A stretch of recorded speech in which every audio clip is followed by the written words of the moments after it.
Welcome one, welcome all. Good morning, good afternoon, good evening, good night. No matter where you are, what time zone you're in, it is time for one thing, and that is PBE Baseball. I am your host, AJ887 for today, and I am joined by my wonderful co-host, Pirate Captain Dom. Dom, how are you doing today? Can you hear me all right? Yeah, I was worried for a second there because you forgot to unmute yourself on Discord, but I can hear you now. You're doing good. I'm real excited for these games, man. Yeah, it's going to be a good one. So let me go ahead and get rid of the starting student screen real quick. But we got, I believe, four minors games. Looking at the schedule, yes, four minors games, and one majors primetime game. Ooh.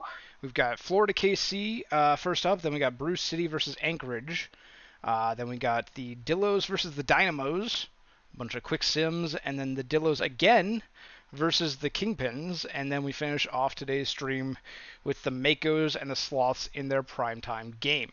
Uh, I was joking last stream. I think it was last stream about, or maybe it was in the chat of another stream about only watching Dillo's games ever. And we've got two of them today, which is kind of out of the ordinary. We don't usually feature the same Our team twice. our schedule makers know exactly what they're doing. Well, that would be impressive if they did, because I just picked this stream up Yeah, recently. yeah, totally arbitrarily. Imagine if we had we could scry, and that's all we used it for was like how to get AJ, but How to get AJ Delos to game. do those streams. Like so many problems we could solve. Oh my gosh, that would be amazing. Well, we got a lot. Like I mentioned, we got a lot of games to get to, so we're gonna launch right on into them. Yep. Uh, just showing off Monday, July 20th was the last day that was simmed. That was simmed yesterday by who did the stream yesterday? Diesel and Jess. Yeah, did a great job. Love those two. Yeah, absolutely. Great Yep. job by both of them. So Is July, this our first time streaming together? I believe it is. Yeah, I think so. Love it. Yeah, Awesome. it'll be fun. But yeah, July 20th all finished up. So we're going to head on into July 21st, and our first simulated and streamed game is going to be the Florida Flamingos taking Ooh, on the Kansas City Hepcats. So we got Shoto Todoroki on the mound with Glenn Davies. Let me take a look man, here. Shoto Todoroki is built different. I mean, the amount of complete games that they have churned out is astounding for a minor leaguer. Yeah, it's crazy. And they're 10-4 on the season already, uh, Yep. with a 2.08 ERA against the Hepcats. Wow. Uh, this is gonna be it'll be tough for the Hepcats to put some runs on the board, but Yep. it's very possible with some of these heavy hitters. You got at least two hitters here that are hitting above 330, and Zaron Pryor and Yes. Kent Murphy the third. Yeah. Let me see what the stat team has for us. I don't know if we got a mod in the chat that I can throw a prediction out there, but the prediction Yeah, we suggested got a sports fan shout out. excellent. Sports fan, it looks like the prediction that was suggested was over under 8.5 runs scored. Hmm. I'm guessing that's total. um, so a couple of game notes before we get into this. Finn Schultz of the Kansas City Hepcats, 3-1 with a 2.28 ERA over his last seven starts. We won't be seeing Finn Schultz today, but we on the year the Kansas City starting pitchers as a whole have a combined 3.38 ERA and 369.2 innings pitched, which is the best in the minors, so the best ERA for the starting rotation of any Hmm. team. Florida Flamingo star Stan Dupp has refused to take a seat all season, playing in and starting in all 64 of the team's games, and is hitting 345 this season. You like the little pun that he had there? That was a good one. Yeah, it's the way that you delivered it without breaking your tone at all. That was good. That was good. Thank you. Okay. Kansas City Hepcats are 41 and 24 so far this season, despite being only 16 and 18 at home. They're an absurd 25 and 5 on the road. It's safe to say that the team travels well. Unfortunately for the Hepcats, they're at home for this game. Uh, Yeah. Florida Flamingos are 36 and 28, but have lost all four extra inning games they've played and are 4 and 10 in one-run games. They have the same Pythagorean record of 39 and 25 as the first place in the East Chicago Kingpins, who are currently 3 games ahead of the Flamingos. Yep. Um, So looking at these two lineups, Dom, is there anything we've already mentioned a couple of players, but is there anyone else that stands out to you here? I think the most interesting battle here is first baseman versus first baseman, both of course batting cleanup at fourth. I mean, looking at it, both of these batters struggle against each other's team's respective pitcher, but I think the cleanup at four is really going to be the deciding order for who takes this game. Absolutely, and also Pablo Sanchez mentioned that Florida is coming off of quote a 9-0 slap to the face by the Dynamos from last stream. Uh, so, uh, well, we'll see if the Wow. Flamingos will recover, especially with the Hepcats at home.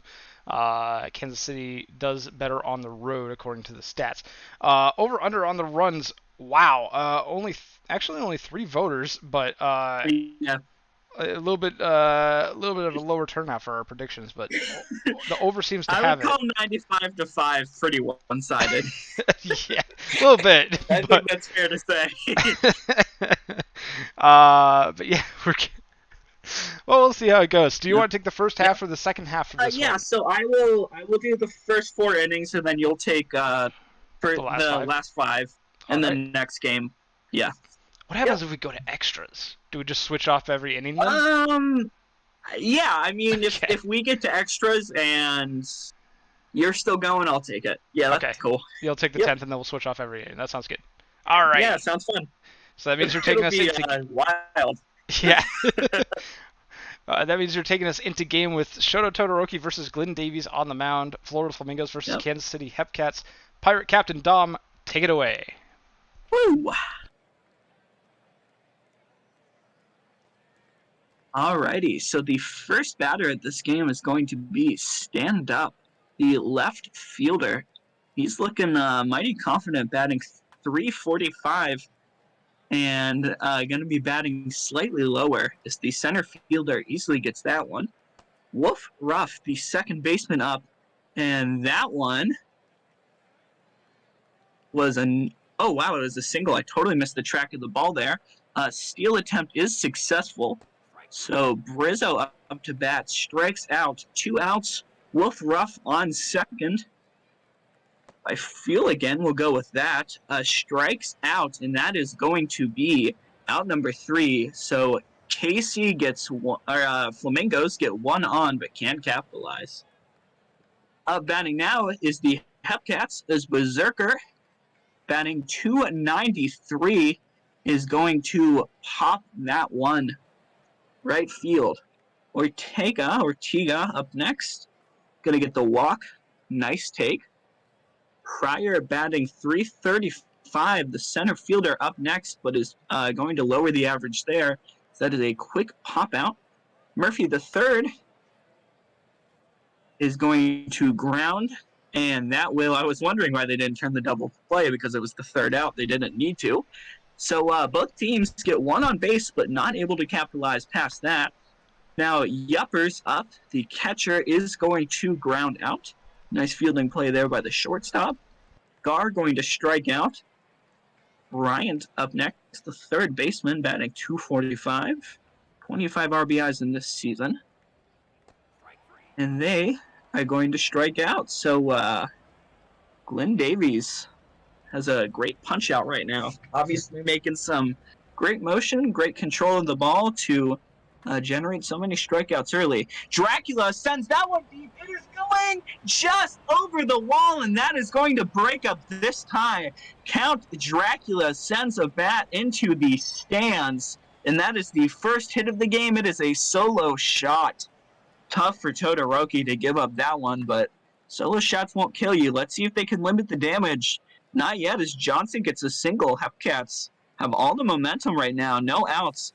Minion, oh, that was such a close dive. Avoids the double play. There's the strikeout. So 1 on, 2 out. And Stank is going to ground out. So KC takes the lead off of that solo shot by Mr. Count Dracula. The DH showing that he is there for a reason. Giraffe up next, going to get the first hit of the Flamingos. So both teams getting their first hit in the uh, consecutive innings. That was an incredibly slow grounder. It is a fielder's choice. Dup sends that one deep. It is at the wall, just caught on the warning track. 2 outs. Wolf Ruff grounds out, force play at second. So that is a third scoreless inning for the Flamingos, who do get a hit. I tried to say they both got their hits in the second inning, but it was clearly not the second inning. Berserker going to ground out there. Ortega strikes out. So despite the solo shot, Todoroki's still looking in control right now. Z Pryor up next. Z Aaron is going to ground out into Z ground for Z out number 3. I'm having too much fun already, guys. I shouldn't be allowed in here. Brizzo is going to get a single. That is the second hit from the Flamingos, tying them with KC. They're still missing that run, though, and that's certainly not going to get it, as that is a pop-up. I don't know why they didn't let the pitcher take that. Bit of a greedy play there. And close play does get the out. So fielder's choice, Gar up, and Gar is going to pop left field. Flamingos really having trouble putting anything on Glenn Davies right now. 2 hits and a walk, but nothing beyond that. Murphy, the third up, and Murphy sends that one deep. It's at the wall, just a bit short of the warning track. Count Dracula hit that solo shot last time. Much less impressive power there. Grounds out. Johnson batting a perfect 300. Well, it's not so perfect anymore as he gets a hit. That will move him to 303. And, just past the base. That's going to be a single. Runners on corners now. 2 outs. They really want to get Stargasm out, and no! A wild pitch gives KC the second run. What an incredibly costly error there from the catcher. And Stargasm, well, it doesn't matter because he's going to get a hit. That's going to be a double, and that sends another runner home. Hepcats looking great this inning. That is 3-0 ball game. And Stang, that's another single. They actually decide not to test the arm there. I'm surprised. And Berserker is going to pop out. Great inning. You have to think KC might have gotten that run if they send him home. Not sure I love that decision, but still leading 3-0. We head to the top of the 5th with the bottom third of the Florida Flamingos batting order. Bryant gets on board with a single, and Jeff the Giraffe high fly ball, but all the way back to the warning track as the left fielder. Stanky almost got it. Rob Cena Jr., though, is going to get base hit down the right field line. He's headed for second, and that's going to be an easy stand-up double for the center fielder from Florida. Second and third now for stand-up. The heavy hitter with that batting average. That's going to be a base hit into right field, and the Florida Flamingos finally have their first run on the board. I was starting to think that this was going to get a little bit out of hand for the Flamingos after the solo shot by Count Dracula, but they're starting to come back here as stand-up steals second, and on the wild pitch, both runners advance. They'll put this game within 1. Stand-up 90 feet from the plate for Bark Bark Woof Ruff. However, he swings through the Davies fastball and strikes out. Javithany Brizzo with a double into the left center will score Dup, and now this is a tie ball game. Wow. Glenn Davies still pitching, and that's going to be down the line for Babe Bufflin. That will be a base hit and an RBI double for Bufflin as he scores Brizzo. Back-to-back doubles for the Flamingos there. And we head to Yuppers, who steps into the box. High fly ball to center field, and mercifully the inning is over, capping it at 4 runs for the Florida Flamingos. We had to poetic that both teams score on the wild pitch there. It's true, yeah. Yeah. Bottom of the 5th now, it's going to be Ortega, the right fielder, due up for the Hepcats with a single. Zaron Pryor, we talked about his bat being hot in the pregame, and he's going to get to first on the error. Or no, it didn't even get ruled as an error. Just ruled as an infield single, but Kent Murphy the third will ground into a double play, and Pryor will get doubled up. Dracula high fly ball in the center, and that's caught to end the threat. So KC gets a couple runners on, but can't do anything with them. We head to the top of the 6th. Florida still leads by 1. And we're starting off with Gar striking out against Davies. It's going to be Kyle Bryant, the third baseman, stepping into the box. That's a high fly ball into left field, taken care of by the left fielder Stanky. Jeff the Giraffe, who's 1 for 2 on the ball game, is going to lace that right to the third baseman. Minion taking care of that one. Flamingos sent out an order. It's still 4-3 as we head to the bottom of the 6th now. It's going to be Dustin Johnson, the catcher, first up. He's going to get that past the shortstop, Giraffe. Dustin Johnson on board with a single. Jacob Minion will follow suit with a single of his own. And now we're going to have first and third. Looked like maybe they had a play there, but the Flamingos hold on to the ball to prevent any possible error. Stargasm is going to get that one over the head of the shortstop. And now we have first and second with still no one out, and Casey has tied this back up. That's going to be a balk. Yeah. Don't see that every day in the sim, but and then a pop fly to the catcher will retire Stank. Yes, Bob Stank. Berserker will fly out to right field. There's a ground ball to the shortstop and over to first to retire Nigel Ortega. 4-4 still is the tie. We head to the top of the 7th now. Shout out to Brizzo, who threw that ball so hard, I have never seen that animation before. That was crazy good feeling.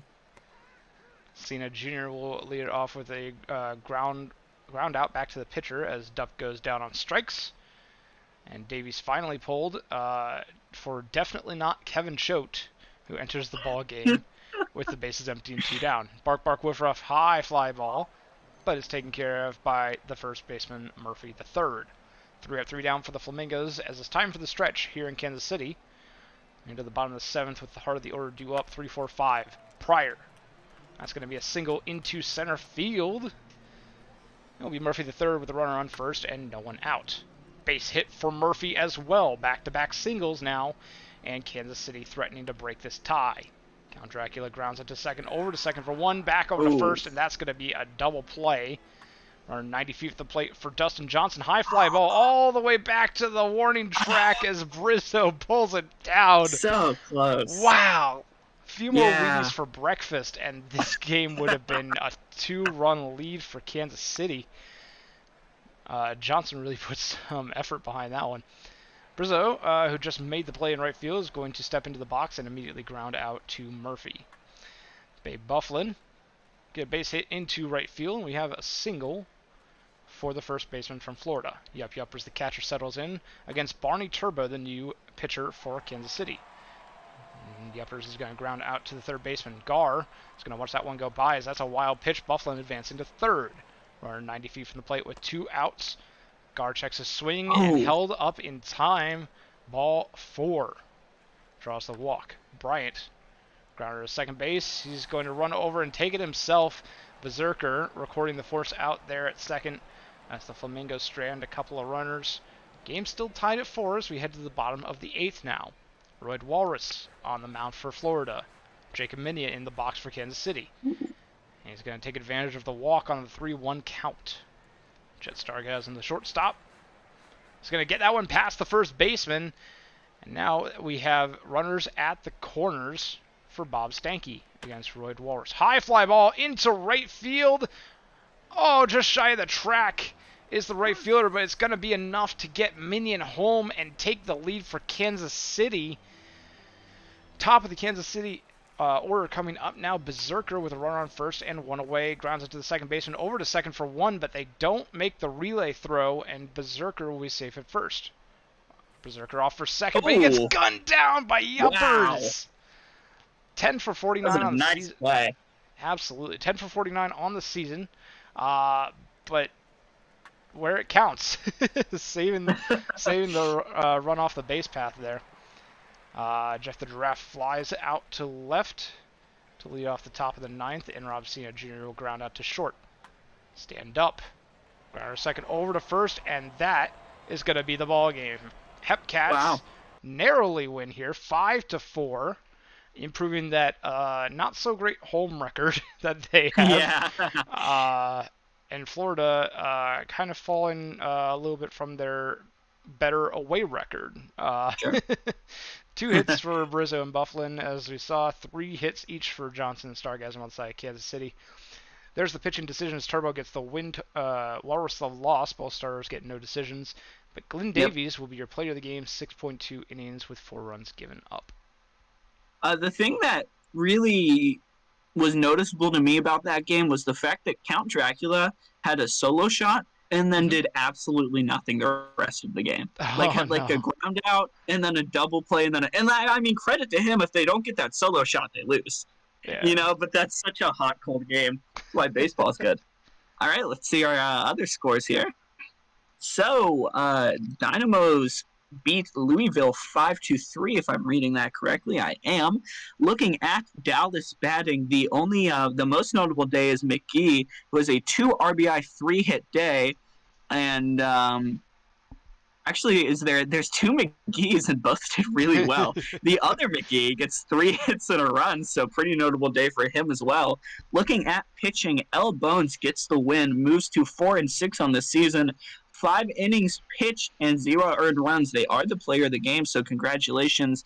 Chinope gets the loss. 6 innings pitched, 4 earned runs given up, 5-10 on the season. Once again, Lefty Bones, player of the game.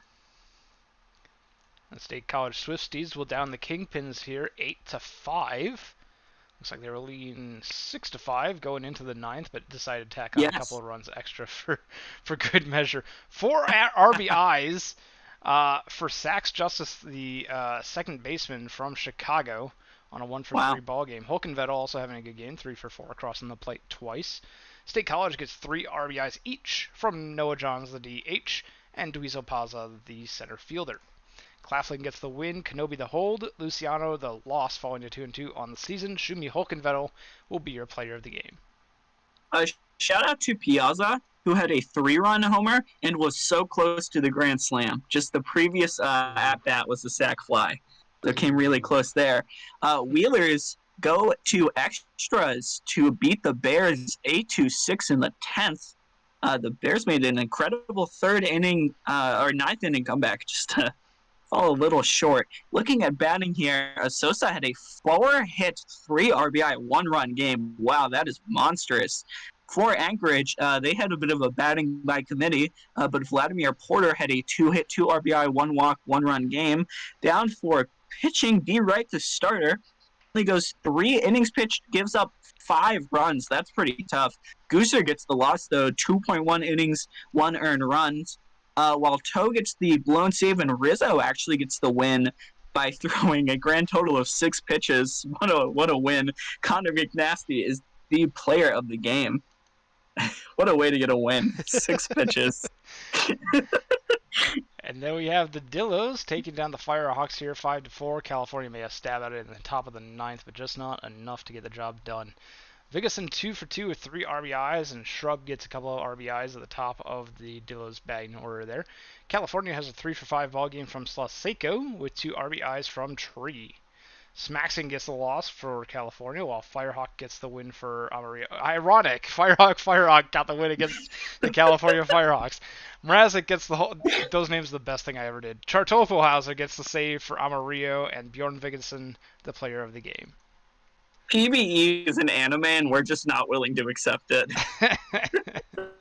Truly. I mean, the storylines are just too good. All right. So the Voyagers beat the Aviators in this heavy-hitting game 6-3. Heavy hitting, that is, between 2 good rosters, not 2 good batting lineups, although both are pretty good at batting, too. Looking at batting, notable is Mr. Mike Litoris. Not going to say it properly. 2 hits, 1 run, 2 RBIs, and a walk. So great day for the 361 batter. Over in New York, Peter Pretzelman, the shortstop, went absolutely crazy. 2 hits, 4 RBIs, and a run. So big shout out to him. Down at pitching, Horst gets the win, 10-3 on the season, 6 innings pitched, 3 earned runs, so just a little shy of that quality start, but still great. Abdir gets the save by throwing 2 pitches, and Beaumont gets the loss, 4-4 on the season, 5 innings pitched, 6 runs given up. Peter Pretzelman, player of the game. Congratulations to my good pal Jeremy. The Grand Salami. I want to see pretzel spammed in the chat for that one. Buffalo Surge take down the Providence Crabs in. Wow. I thought that was a walk-off 4-run bottom of the ninth, but it wasn't. Oh, man, that would have been crazy. That would have been amazing. 4 RBIs for Finn Reese with another Grand Salami in the majors today. 8th inning off of Bark Murley. Let's see. Providence has a 3-for-4 ball game with 2 ribbies from Bruce Buckley. Murley takes the loss on the blown save for the Crabs. Sutherland gets the win for Buffalo, while Finn Reese gets the player of the game nod. 1 innings pitched, 4 earned runs. That's tough. Ooh, yeah. Rough outing for Murley. The young all-star. All right. Raptors beat the Makos at home 7-5. What are the Raptors at? 37-29. Very interested to see how they look in playoffs this year.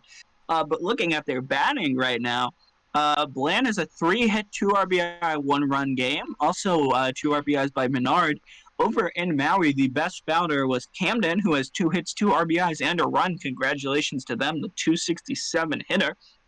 Down in pitching, Zeilman gets the win to improve to the lucky 6-6. 6 innings pitched, 3 earned runs given up, so a pretty good start. And Toasties gets the save. Knight Rider gets the loss, 5.2 innings pitched, 4 earned runs. And Toot Bland, player of the game. Congratulations, Bland. TB. Vandals are going to take the win over the Sloths here in a marathon of a game, 13 innings. And a walk-off coming from a 2-run homer by Muckers O'Houlihan, who has a 2-for-5 ball game. Muckers deserves better than that 177 average. That's got to come up a bit. Look at that. On base 6 times. Boy. That's crazy. And then we have the San Antonio lineup producing their 1 RBI from Sweetot. 2 hits each from Jimenez and McDonald Jr. Johnson blows the save. Look at that. Johnson blows the save against his former team, while Slim Dugan takes the loss. Winston Ingram gets their 5th win on the season with 2 crystalline, perfect innings of relief ball. Wow. Billy Greer, though, is your player of the game. 8.1 innings, giving up only 1 run to the Vandals lineup. Great game by Greer. Just unfortunate that Johnson is a bum. And proves to a 2.69 ERA. Nice. Scorpions beat the Sea Serpents 6-0. So a pretty all-around shutout here. Looking at Seattle batting, 3 multi-hit games. Campbell, Barker, and McGruff all get 6 combined between the 3 of them. But for Death Valley, the 4 RBIs, 2 from Chris Crush Jacob makes the ball jump. Scott, the 4th, the DH, also has a 1-hit, 2 RBI, 1 walk game. So congrats to him. Down at pitching, Farnworth gets the win, 7 innings, 0 earned runs, 5 hits allowed. That is perfect.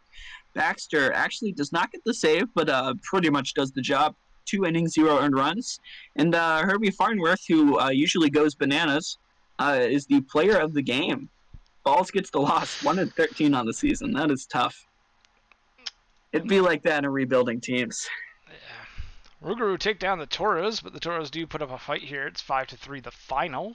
3-4 ball game for DeStefano Jr. with 2 runs. 2 RBIs for Vidal Valor.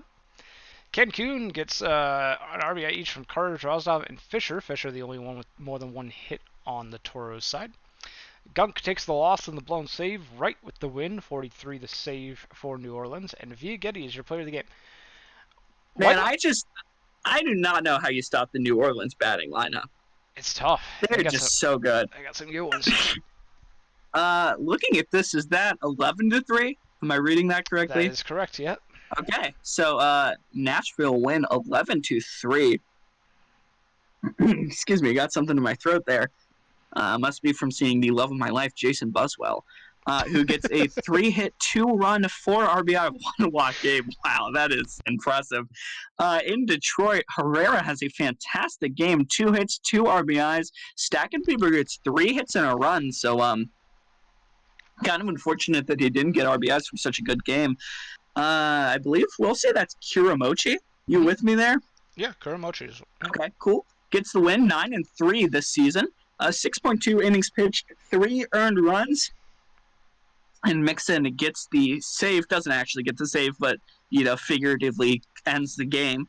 Jason Buswell is the player of the game. Vaughn gets the loss. And then the last majors game of the day is the Apex versus the Supernovas, and wow, this was a 2-2 ball Wow. game going into the eighth, but then it became 10-5 somehow. Late inning magic for both teams, I guess. Two RBIs for Kirkby on the side of Sarasota, going 2 for 4. Indianapolis has a 3 for 5 ball game with 5 RBIs and 3 runs across the plate for Dustin Parmalee. Well done, Parm. I know you're in the chat. There you are. Bolanos gets the win, the blood save for Indy. Joden gets the loss for Sarasota, and Dustin Parmalee will be your player of the game.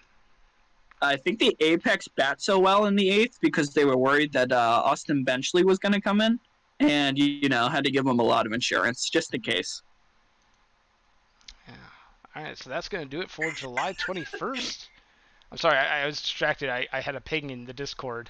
Oh no, that is okay. I was just taking the time to. I mean, hummus slander is great because I love you, hummus. Oof. Well, the 22nd has no majors games. It's okay. I called Hummus a boomer in the chat earlier. No majors games, but we do have some minors games, and one of them we're going to be watching. That being the Brew City Awesome. Bears versus the Anchorage Wheelers. Eddie George on the mound versus Athena Aria. Ooh.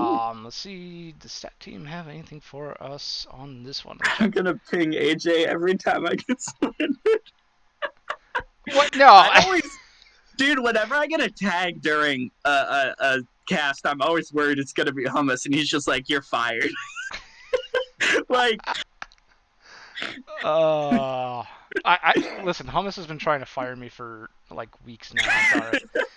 Anyway, doesn't look like Stat Team has anything for us on this one, but looking at these two lineups, what I'm seeing is a 337 hitter at the top of the Anchorage lineup, that being Josh Sanders, who I think in a previous stream of mine, I think it was Saturday, actually, I think he went 5 for 5 with 4 singles and a home run. Uh, so he is hitting really well, but also 405 for Jacob Sosa on the side of the Brew City Bears. Uh, that being said, quite a bit less at bats than most of the other members of the team around him. Most of them already have 200 plus, so I'm guessing this was a later substitution. Um, these two pitchers, neither of which have a really great ERA, Eddie George and Athena Aria, so we might be seeing a lot of big hits in this one, maybe a high-scoring game.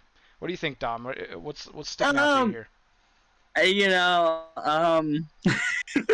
not a lot. This is a weird matchup because this is two teams that I feel have the potential to pull away and kind of cement themselves and just haven't. Right now, I mean, if you asked me to name the three best teams in the minors right now, I would say Kingpins, Hepcats, and Flamingos. And then there's like this basement of teams.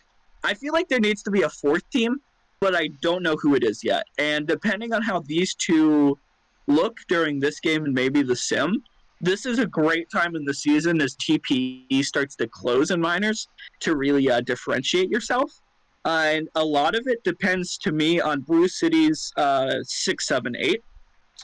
McNasty is good and Aldridge is good, but I need a little more from those around them. So that's what I'm looking for in this matchup. Yeah.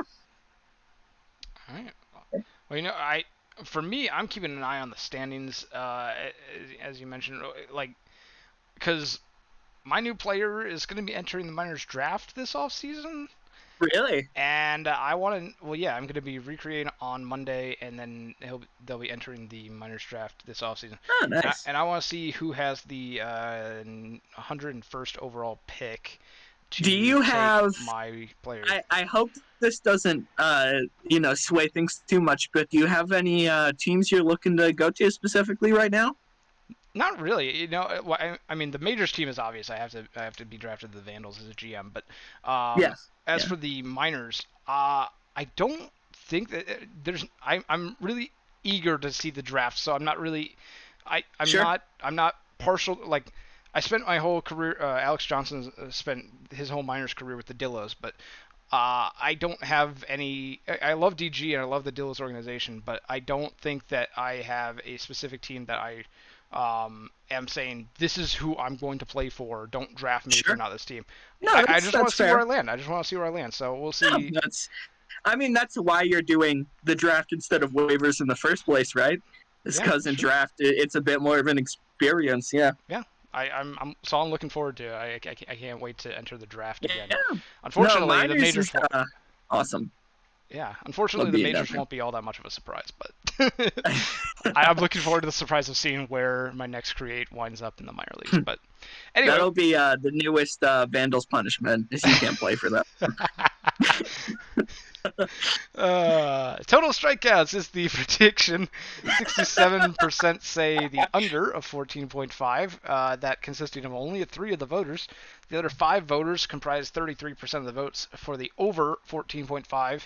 Did you want to take the first 4 again, or did you want me to take the first 4? Did you want to Yeah, switch so off? you're first for this time. Okay, Yep. sounds good. All right, so I Yeah. will go ahead and take us into game. Athena Arya on the mound for the Wheelers, Eddie George on the mound for the Bears. We are heading on into game. It's going to be Werewolf, Underrated, and Stevie Steve, the first 3 batters of the ball game, facing down Athena Arya. Arya has a 4.21 ERA and 87.2 innings pitched on the season. Werewolf is going to go down on strikes. The 261 average shortstop getting fanned by the first few pitches they see. Underrated is going to ground that to the shortstop and throws that on to first for out number 1. Stevie Steve, the catcher, now up with the base pass clear and 2 away. That's going to be a single first base hit of the ball game for either team. Is going to be coming from Stevie Steve off of Arya. But Arya comes back and strikes out Janice Lux on the fastball to end the inning. We head to the bottom of the first now. Anchorage up with the top 3 in their lineup: Sanders, Kropakosov, and Rude. It's going to be Sanders first up, and he goes down on strikes. No 5-for-5 ball game here for Sanders. Kropakosov, the catcher, due up, hitting 312. One of the better averages on the Wheelers. I was going to say the best, but I know Sanders had a better one. Fly out into left center, though, for Kropakosov. Rude will ground out to first base, who throws on to the pitcher, Eddie George, who's covering. And it's going to be 3 up, 3 down for the Wheelers. It's going to be Sosa, McNasty, and Aldridge due up for the Bears. And Sosa's going to go down on strikes against Arya. Connor McNasty, the center fielder, up next. Base pass empty, 1 away. And McNasty will go down on strikes as well. Aldridge, the third baseman, is going to be due up here, stepping into the box. Grounder to third. Third baseman Sanders over to first for out number 3. Nothing cross for the Bears as we head to the bottom of the second. It's going to be Condor, Benigson, and Marsh coming up here in the second for the Wheelers. Condor will draw a walk on 4 pitches against Eddie George. Benigson grounds that to short, over to first, and safe. That's going to be an infield hit. So both runners are safe on the infield single. First and second as Marsh goes down swinging. Copeland will draw a walk, another 4-pitch walk issued by Eddie George this inning. Sneaky Sneck will hit a fly ball into right center field, and that's going to be taken care of by Emerson. Bases loaded for Vladimir Porter, and a wild pitch. That's going to score a run as Condor makes it home safely. Benigson advances to third. Copeland advances to second. Vladimir Porter still staying in the box here. Ground ball to the shortstop, and that's going to go as an error. Rated will get tagged with that one, and Anchorage is now up 2-0. Sanders grounds out to second base, and they can't make the transfer. I don't think that one's going to be ruled as an error. It is not. So that's going to be an infield single for Sanders. Kropakosov, however, will ground into a fielder's choice to end the inning. 3-run score for Anchorage, and you got to think that some of those could have been prevented. Yeah, that was tough there. Unfortunate defensive play there by the Bears.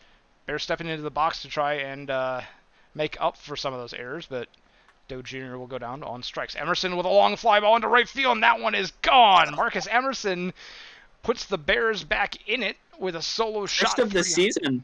Oh, yeah, First home run for Emerson. 3 feet. First home run of the season for Marcus Emerson. Well done. Where Wolf will get a base hit. And now we have a runner on first and the tying run at the plate. Underrated. High fly ball into center field. And Condor going to put it away. Stevie Steve will watch as off for second goes Wolf, and he's in there safely with a stolen bag. Stevie Steve grounds out to third, and that will end the inning. But a solo shot by Marcus Emerson, their first of the season, will put the Brew City Bears back within 2 here. Bottom of the third, it's going to be Rude, the DH. Grounder second over to first, and that's going to be 1. Jack Condor. High fly ball into straightaway center field. Taken care of by McNasty. Bennigsen, the first baseman, will also launch that into center field a little bit farther, but still not quite enough to get it out of the park. 3 up, 3 down as the Wheelers go down in order. We head to the top of the fourth now. Bears still looking to close this gap of the 2-run lead that the Wheelers have. Lux grounds it to shortstop, and Sneck can't make the play. It's going to be an infield single. Ooh, almost. But that one's going to stay in the park as Sosa flies out to the left. McNasty grounds it to third, over to first for 1. And that's going to be 2 outs in the inning. Runner at second for Aldridge. Grounder short over to first, and that's going to be the inning. We head to the bottom of the fourth now, with the Wheelers due up. Marsh, Copeland, and Sneck going to be stepping into the box against Eddie George. Marsh, the right fielder, will draw the walk on a 3-1 count. Cooper Copeland, the second baseman, will go down on strikes looking. Third strikeout on the day for Eddie George. Sneck will get a base hit into left center field. Excuse me. First and second with 1 away for Vladimir Porter. High fly ball, but it doesn't leave the infield. Second baseman, Jacob Sosa, will take care of that one. Josh Sanders grounds it to second base, and Sosa fires on to first to retire Sanders. We're through 4 innings, and Anchorage leads 3-1. And pass the mic off to Dom. Alrighty, Doe Jr. on fire. You can see why. Had some great power there, though not deep enough for anything special. Emerson gets a walk, so a walk and a homer, having a great game so far. So far, you would be okay with that result in the end of the game. That's going to be a pop-out by Wolfen. Underrated. The first baseman's going to crush that one. That was a really hard-hit single, and they actually don't try to make the play at third. So runners at corners. That one is deep, but not deep enough. Steve pops out center field. C to C there. But unfortunately, not enough for a run. So Wheelers keep their 2-run lead. That is going to be a deep single. Does not try for 2. DH Rude up next. That's Bobby Roode. And that one just passed. You have to feel like the fielder could have made a play on that. Instead, it's a single. Condor strikes out. That is out number 1, 2 remaining. Double play would end the inning. And that's not going to end the inning. That is a scoring single. Drives 1 runner in, gets the other to third. Marsh, that's a wild pitch, and that's going to drive in another one. Man, catchers just do not like HA streams, I guess. And there's another one. Marsh finally gets an at-bat and gets the walk, so did not get to swing that thing at all. Copeland pops out. That is out number 2. Sneck up next and strikes out. So Sneck, who was just on the PPE podcast, that was great. Great job to all involved there. Does strike out. Bends the inning. Bears now need a lot of runs to make this comeback. This one's at the wall. No! Just caught at the warning track. Sosa takes that one looking. And McNasty is already the left out for the Bears here. And McNasty is crushing that one, and it is gone. Mr. Connor McNasty gets home run number 8 on the season, another solo shot. And just what the Bears needed to get some momentum back, still trailing by 3, but boy, that was a great one. And Aldridge strikes out swinging. Athena Ara having a great game, but don't think they're going to stay in much longer. Looking pretty fatigued there, 91 pitches. Here I was hoping my ERA would go below 40. Oh, I feel that, man. That's going to be a ground out by the left fielder, Sanders. Also going to ground out. Catcher up. And they hit that one deep. They're having quite a game. That is a double. Rude up next, the DH on fire. looking to has a pretty good chance for an RBI here, but 2 outs. It's the longest at-bat windup ever, and that is going to be a single in there. Definitely. Oh, no, they don't. There is no way you did not just send your runner there. And it just does not matter, man. Anchorage is hitting the lights out of it today. Condor sends in one there, and that one is going to be an out. But they extend their lead, giving up that solo shot and then just getting another RBI in exchange. Wheelers are batting well, but what's so significant about it is that they're batting effectively. They're chaining hits together when guys are on base. They're only out hitting the Bears by 3, but have 4 more runs. Emerson's going to strike out there. I've gotten good at streaming. Thank you. I appreciate that. I've certainly improved. Wolf going to get a single there. It takes time, you know? I mean, everyone's going to be bad the first few times they do it. Underrated pops, flies way foul, and that is going to be out number 3. Anyone been counting strikeouts? Not sure, but we can check. No worries. Marsh, the right fielder, is going to get a single there. I think we are currently on pace to hit the under. Copeland. Oh, that is a ugly double play to ground into. Sneck up next. It goes from a strikeout to a pop out, so at least you got contact that time, but that is a quick 6-7-8, and that will end the inning for the Wheelers batters. Steve hits that one left field, but that's just going to be an out. The DH Lux up next. And Lux is, wow, that was one of the most hard-hit ground balls I've ever seen.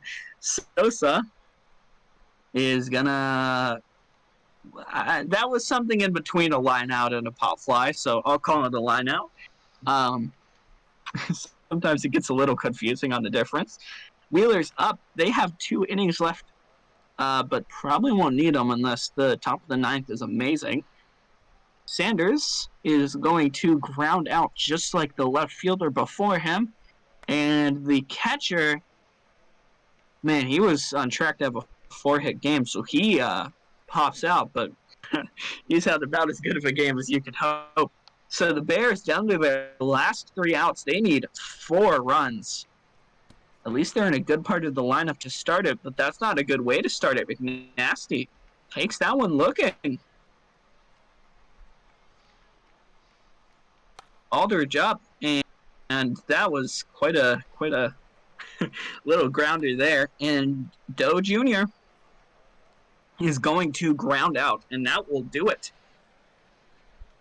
As the Wheelers fielders just kind of stand there in some weird ghost form to celebrate their win, 6-2 over the Bears.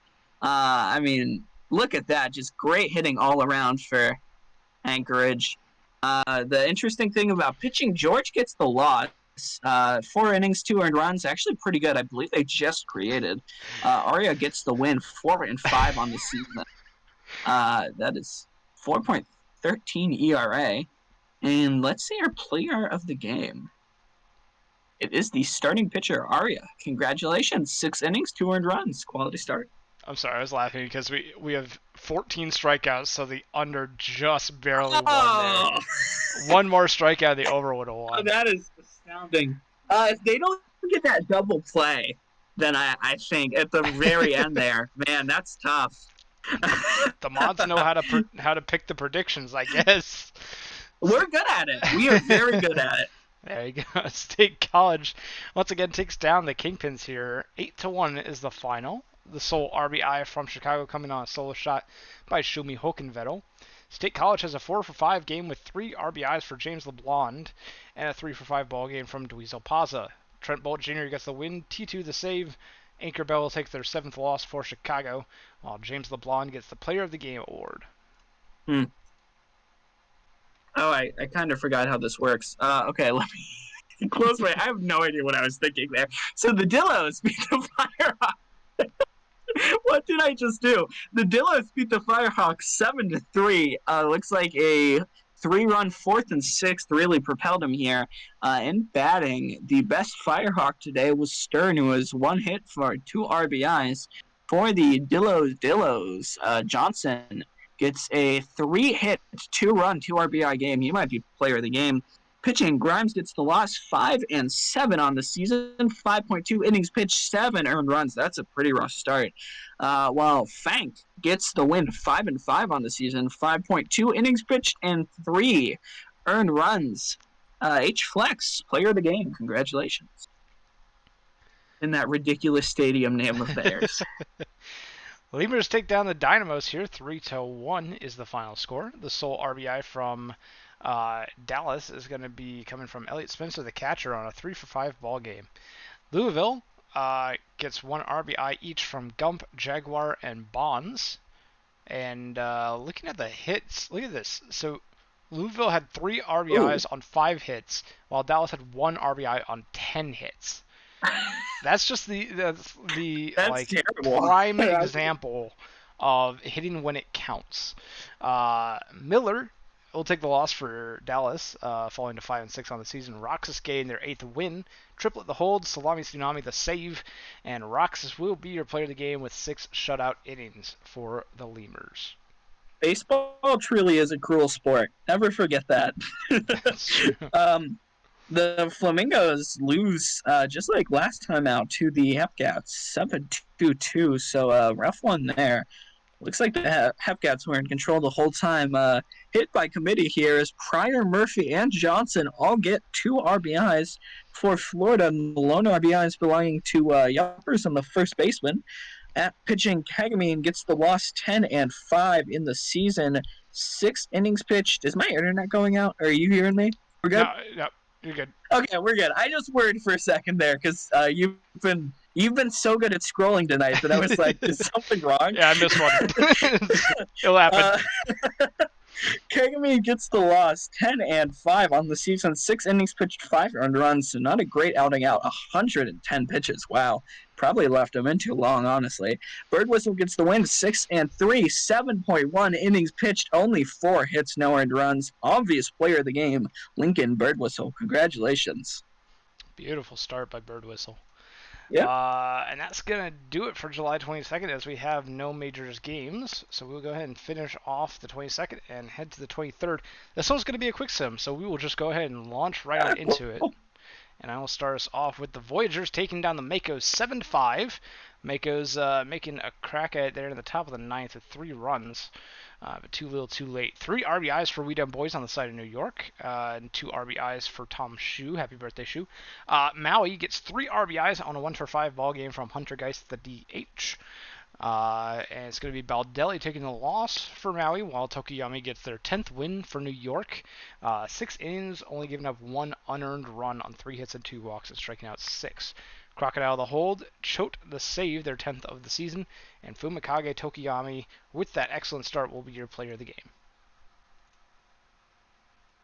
All right. Wow, this is a real offensive explosion. Raptors win this one 12-4. Wow. I mean, who didn't bat well? But the one that bat the best was the DH, Petra Sabor, a 3-hit, 2-run, 4 RBI game. Man, that is filthy. Also gets 2 walks. Wow. For Buffalo, 3 RBIs by Gonzalez, Poe, and Spacok, whose name always I hate pronouncing. At pitching, Daly gets the win, 5 innings pitched, 5 earned runs. Balgan gets the loss, struggling significantly at the start. 3 innings pitched, 6 earned runs, and Petra Sabor, the DH, is the player of the game. Congratulations. Also, is Petra the GM? Yes. Yep. Okay. Yep. So it's Petra and Jess. Yep. Petra and Jess. Awesome. Sabor and Beecham. Two very good users. Love to see it. Vandals take down the Crabs here. 4-1 is the final. Let's see. 1 RBI from Bruce Buckley on a 1-for-4 ball game, and 2 hits each from Slokanen and Lemon for Providence. Vancouver gets their hits and RBIs scattered all across the board, but Muckers O'Houlihan having another good game, 2 for 3 with an RBI and crossing the plate twice. Rogers, stellar start, 7 innings, giving up only 1 run on 6 hits and a walk. Fuji with their 9th save with 2 perfect innings.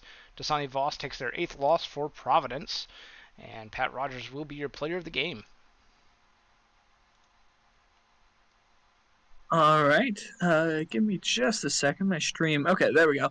Slots win versus the Aviators in a bit of an upset, 6-5. Looking at batting, San Antonio, Abbott is the player, or at least the player of the batting game.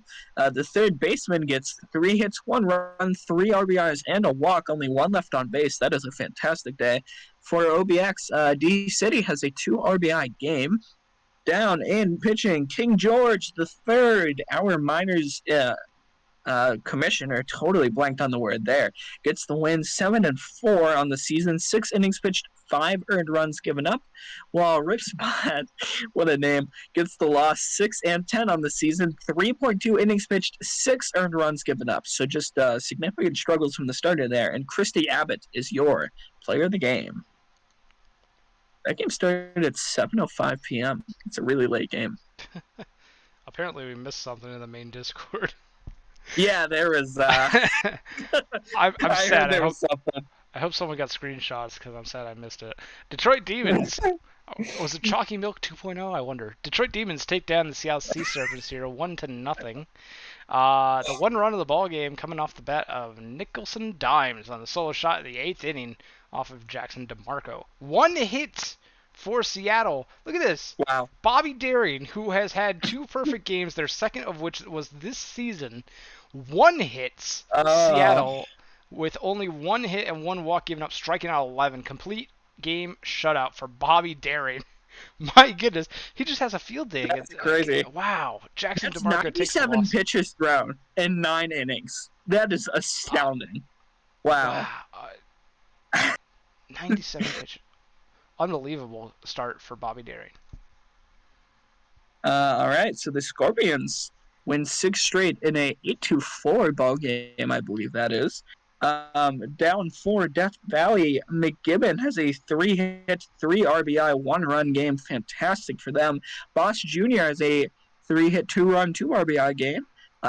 Minnesota, the RBI king for them is Bokescu. I'm amazed I got that right. The right fielder has 2 hits, 2 RBIs. This is progress. I'm making progress. Down for pitching, Ratatouille gets the win. There's so many pitchers have been 6-6 today. Have you noticed that?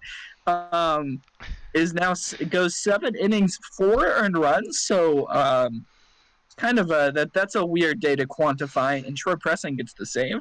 Mike Boss Jr., player of the game, and the Hill actually is a very good start. 6.1 innings, 4 earned runs, but they do get the loss. Dart gets the L and blood save. Once again, congrats to Mike Boss Jr., player of the game. Bobby Daring should gift all Seattle hitters 100 TPE each in thanks. That was deserving of welfare. Yeah. I'm sad. I feel sad for Seattle. 4-0 the final as the Rougarous down the apex here, shutting out Indy. 2 hits for Zach Mouse, but not much else going on for the apex lineup. New Orleans gets 3 RBIs from Paolo DeStefano Jr. and a 2-for-4 ball game from Alejandro Geronimo with an RBI as well. Mazeroski gets the win for New Orleans, going 6 shutout innings.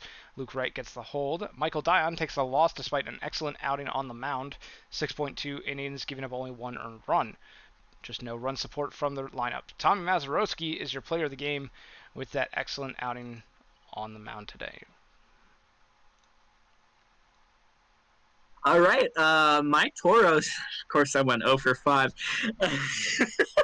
Lose to the Stars 5-4. Man, that's a tough stat line to adjust. It looks like a great day for... Hey, it could be worse. It could have been 5 strikeouts instead of 2. Right? Is there a term for that? We discussed it. I think we settled on was it platinum sombrero? Is like Diamond sombrero, I think that's triple. That's wild. Nashville, Rose has a 3-2 RBI game, so that's the one that stands out the most to me. For pitching, Benson goes 4.1 innings, 2 earned runs. Not very deep, but a pretty good start, all things considered. Belcher gets the loss. Is that Sig Ripper? Sea Gripper, I think. That's I don't know. astounding. 6-1 on the season. And Shingo gets the save. And Thomas Rose, player of the game. Congratulations, T Rose. Bobby Darin's still mad to this day that Seattle traded him. Ooh. Yeah, I mean, maybe. No minors games today as we head back to July. We head into, July 24th. We do have a game to watch today, that being the Amarillo Armadillos taking on the Dallas Dynamos. Ooh, Let me double check Platinum here. Sombrero. Yeah, I think Platinum Sombrero was the one that we came up. I was reading. There's a. You know how you kind of get stuck on wiki diving sometimes. I was reading notable Golden Sombrero games. There was someone who struck out 4 times and then hit a walk-off grand slam at his last at-bat of the game. What an astounding day that would be. All right, so looking at these two lineups, looks like the Dillos are favored by the Sim, with the exception of K. Faraday and Harmichael Redacted, bookending the bunch of Dillos logos there in the center. So hopefully, as we get a prediction going, we can take a look at these two lineups and oh, there's the prediction. Nice. Total hits over under 17.5. Get those predictions in while Dom tells me exactly what he's looking at in these two lineups. Oh man. Okay. I like how I've just become the analysis guy. Well, All right. I do analysis too. I just want to make sure that you get a chance to. I to talk gotcha. about I'm used to. I mean, I've streamed with LBG Mhm. a couple times, and man, that guy he takes everything. Like, credit to him, he's a madman. Speaking of his Dynamos, though not his Dynamos for much longer, outmatched pretty severely here in terms of TPE. The Dynamos have been a very streaky team in terms of how they are performing. So I think the thing they're really looking for right now is consistency, but they're going to struggle, only being favored by the pitcher and the first batter, who's their right fielder. Besides that, I mean, it is all Dillo, and it doesn't look like a huge difference. But man, I mean, those first 5 of the Dillos are absolutely filthy. That's a 38, 43, 42, 45, and 42 overall. And I mean, against Redacted, they seem to be hitting very well. So it looks like, I mean, it's a tough order to shut down the Dillos batting at times, but that's really what you're going to have to do, is you're going to have to outbat their 1 through 5. And then once you get to 6, 7, 8, 9, the advantage slims, but really this is a top-heavy lineup, and you're going to have to get through that if you're the Dynamos. And it is important to note too that the head-to-head, I believe mostly is factored into by the overall ratings. But Yes, it it looks is. like those ratings Neither team is bad here. might not be, well, I mean, the ratings might not be all that reflective of their actual performance this season. Like, take a look at the cleanup position. You've got Hieronymus Flex, who's having a good Yeah, season, 287, but is 4 points higher in the overall over Riddle McGee. But Riddle sure. McGee is outperforming their overall ranking of 41, hitting 352 average on the season. So it's very the head-to-head is not the whole story, Absolutely. even though like that's the big easy thing to look at. Is you got to No, actually look at the numbers too. I mean, in something as arbitrary as sim sports, I mean, you and me both sitting up here, we know there's obviously a correlation in TPE to success, but it can feel very weak at times. That's true. So I try to look at the theoretical, but the theoretical does not always line out. That's true. Yeah, TPE it does have a correlation, but there's not causation there either. Like, take a look at Alex Johnson. 1800 TPE, and the guy's still a bum. I mean, like, throughout the entire career, I don't think he got better. Apparently not good enough to be an all-star. I'm glad I got the chance to say, why didn't you consider being good? Oh man. We're not gonna talk about Johnson. We got Dillos and Dynamos here. This is the important stuff. Nice. Prediction has finished. Total hits, 60% of the votes versus 40% of the votes say the over. 4 people each on either side. So we'll see which. I would take the under here. I don't know what I would take. Let's see, 17.5. That's about 9 hits per side. I could see that being over. Sure, no, I can too. I would go for the over, We'll see. especially with a couple of higher ERA pitchers on the mound. That'd be my sure. pick. Especially look at this. Both of them have not great Yeah, ERAs. that's the tough. other team. Yeah, we'll see. So I don't know. Yeah, what's funny? The starting pitcher for the Dillos has a 24 overall, but 6-5, while redacted is 31 and 3-6. Yeah. I feel that. I really do. Yep. All right. I'll take first 4. Let's get into it. Yeah, I'm guessing chat is memeing the thing they have in the main chat. But anyway, take us away, Dom. Yeah. Yep. All right. So Shrub is going to be up first. The shortstop batting 250 on this season as the Dillos are away. And Shrub is going to start with good contact, but not good aiming. Johnson up next. Gets the walk. So we get a walk before we get a hit in this one. Hits, of course, being the over-under on this. Okamoto gets the first hit of this game. Runners are on first and second. Double play ends it. Let's see what Flex gets. And, that just landed perfectly. And, real close play, but they do get it in. So Flex gets a RBI single. Excuse me, I got something in my throat. McGee is going to strike out for out number 2. Mo, the right fielder, is going to get another hit. Let's see. They send the runner home. Man, 2 really close plays here, but both times the runners have been safe. The AI seems very good at calculating when they're going to be safe or not, as Barnold is going to strike out. So they do limit the damage, but boy, was there damage as the Dillos already get 3 hits, 2 runs, so not a great start for the under. Faraday is up to bat for the Dynamos, and they're going to, wow, that's about as easy as a ground out as you get. McLaughlin. Diving catch. Real tough play there for the center fielder. Well done. And he just raking out there on fielding. Spencer pops out as well. I just realized this is another McGee versus McGee battle. What a fun little mini game. The DH is going to ground out. Hawkins batting 252 is up. And they're going to be batting about 251 now, as that is a ground out. Shrub, last out of this inning, another ground out. So Redacted starts off really rough, but cleaning up much better. That second inning. Let's see if they pull the inverse here for the Dynamos. McGee is up, and wow, that was a surprisingly close play. McGee must have some speed. Piso, I really did almost call him Scott Poe, grounds out.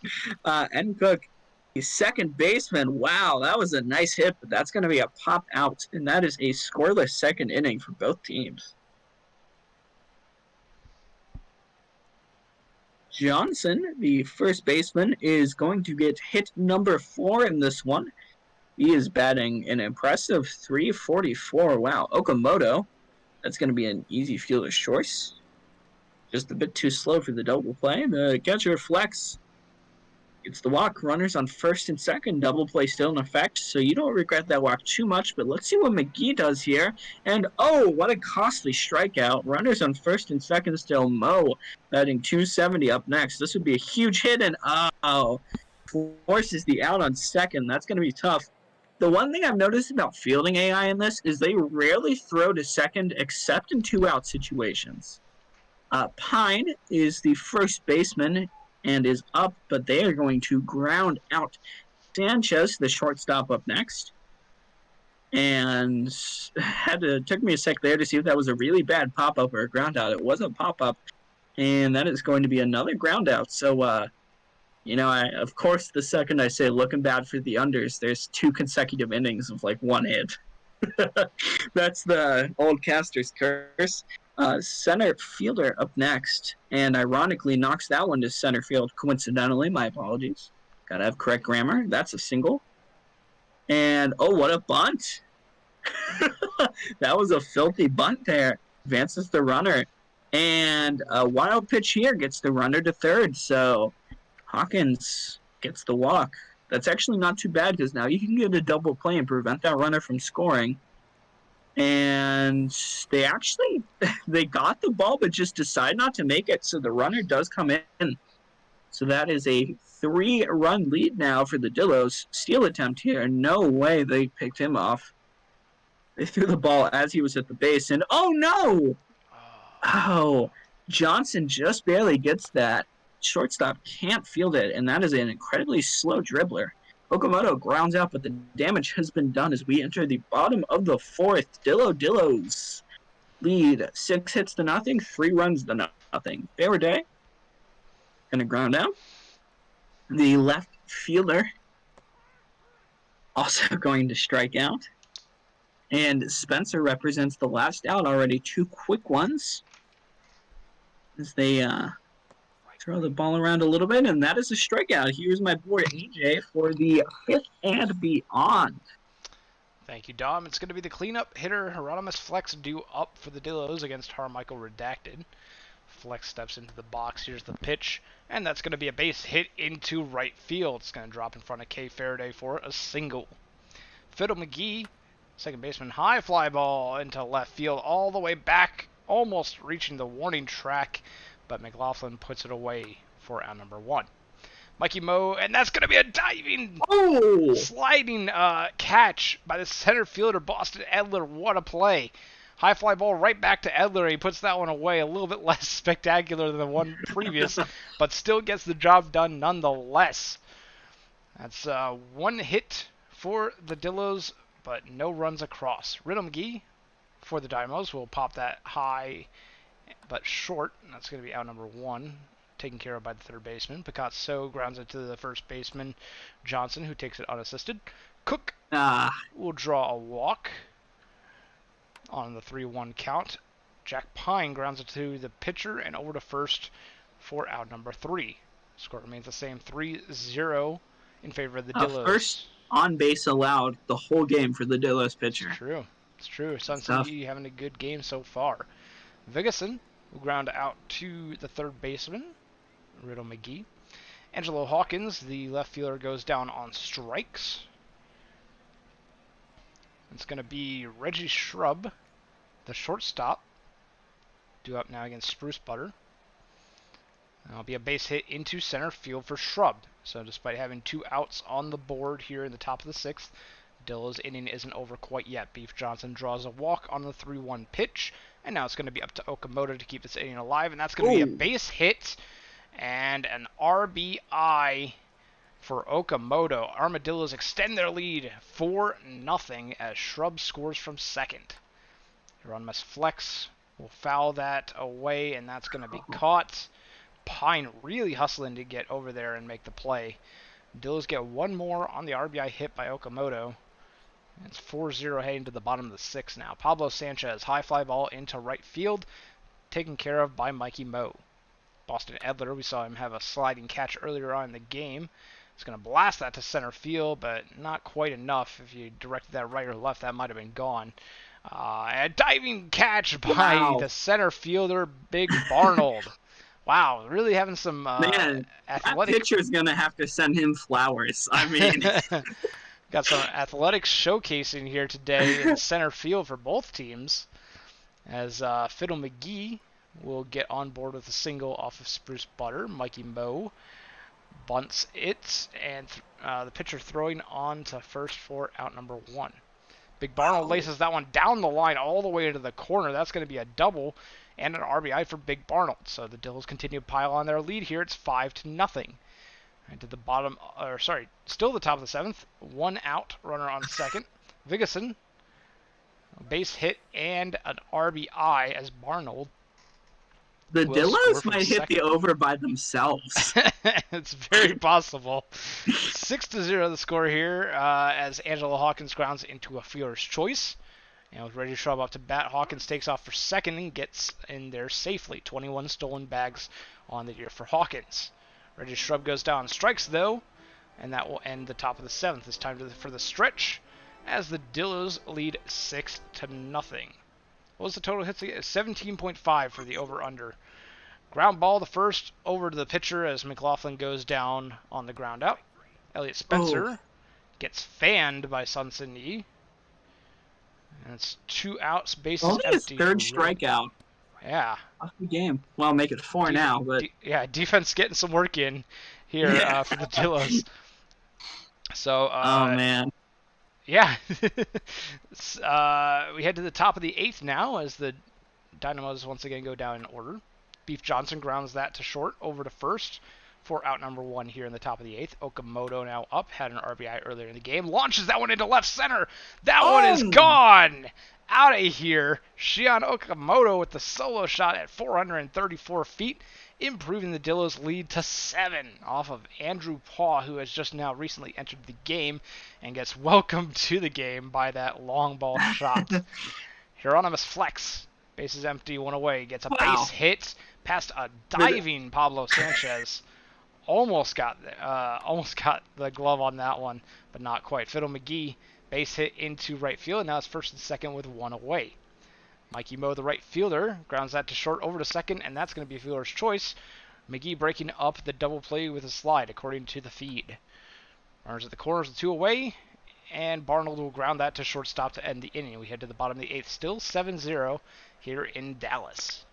3 hits for the over, almost entirely by the Dillos. Yeah. Picasso, fly ball into right field, taken care of by Mikey Moe. Nelson Cook will foul that one away. That's out number 2, and it's going to be Jack Pine. High fly ball into center field, and that's going to be out number 3. We head to the top of the 9th, still 7-0 Armadillos as the Dynamos go down 1-2-3 again. It's going to be Vigason, the DH, due up here, and ground out to the shortstop. Sanchez throwing that on to first very quickly. Hawkins grounds that to second over to first, and that is out number 2. Reggie Shrub, the shortstop, and the leadoff hitter now up into the box. High fly ball into right field, but Kay Faraday will put the glove on it for out number 3. A quick inning for the Dillos, who take a 7-0 lead into the bottom of the 9th. It's going to be Pablo Sanchez, high fly ball into right field. 2 more. Taken care of by Mikey Moe. Boston Edler, a center fielder, will draw a walk. Ball 4. It's going to be Kay Faraday, the right fielder, with a runner on first. High fly ball into right field. That one is gone! 393 feet. Kay Faraday breaks off the no-hitter. I didn't want to say anything to jinx it, but holy cow. Kay Faraday. Dallas still has life in the bats. Dennis McLaughlin, ground ball to third base over to first for out number 2. And Sun Sin Yi finally lifted for the new pitcher, Bear, as Elliot Spencer steps into the box, and Bear gets the only batter they face to fly out to straightaway center. We were so close to seeing a no-hitter, but Kay Faraday with the 2-run bomb. Wow, in the bottom of the 9th. It took all the way till then to break up that no-hitter by Sun Sin Yi. What a game. What's his batting average? What's Kay Faraday's batting average? Yeah. Kay Faraday is at 318 batting average. Man, so that is a 1/3 chance or a 2/3 chance at history there. Wow. Oh man, that's tough. If you want anyone, like if you're gonna have anyone up to bat to try and break up a no-hitter, it's got to be McGee or Faraday for the Dallas Dynamos. I mean, yeah, those are the 2 that are gonna break it up. But man, holy cow, Amarillo puts on a show. Sun Sin Yi, easily the player of the game, 8.2 innings, giving up only 2 earned runs on 1 hit and 2 walks.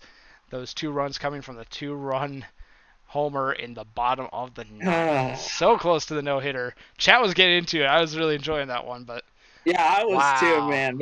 I have never been that emotional about a game that didn't involve me before. So the Kingpins win this one over the Firehawks 3-2. So a real close one here. Wow. Um, Looking at batting, I mean it's pretty evenly. Am I reading that right? Is that only one RBI? Were the other two unearned?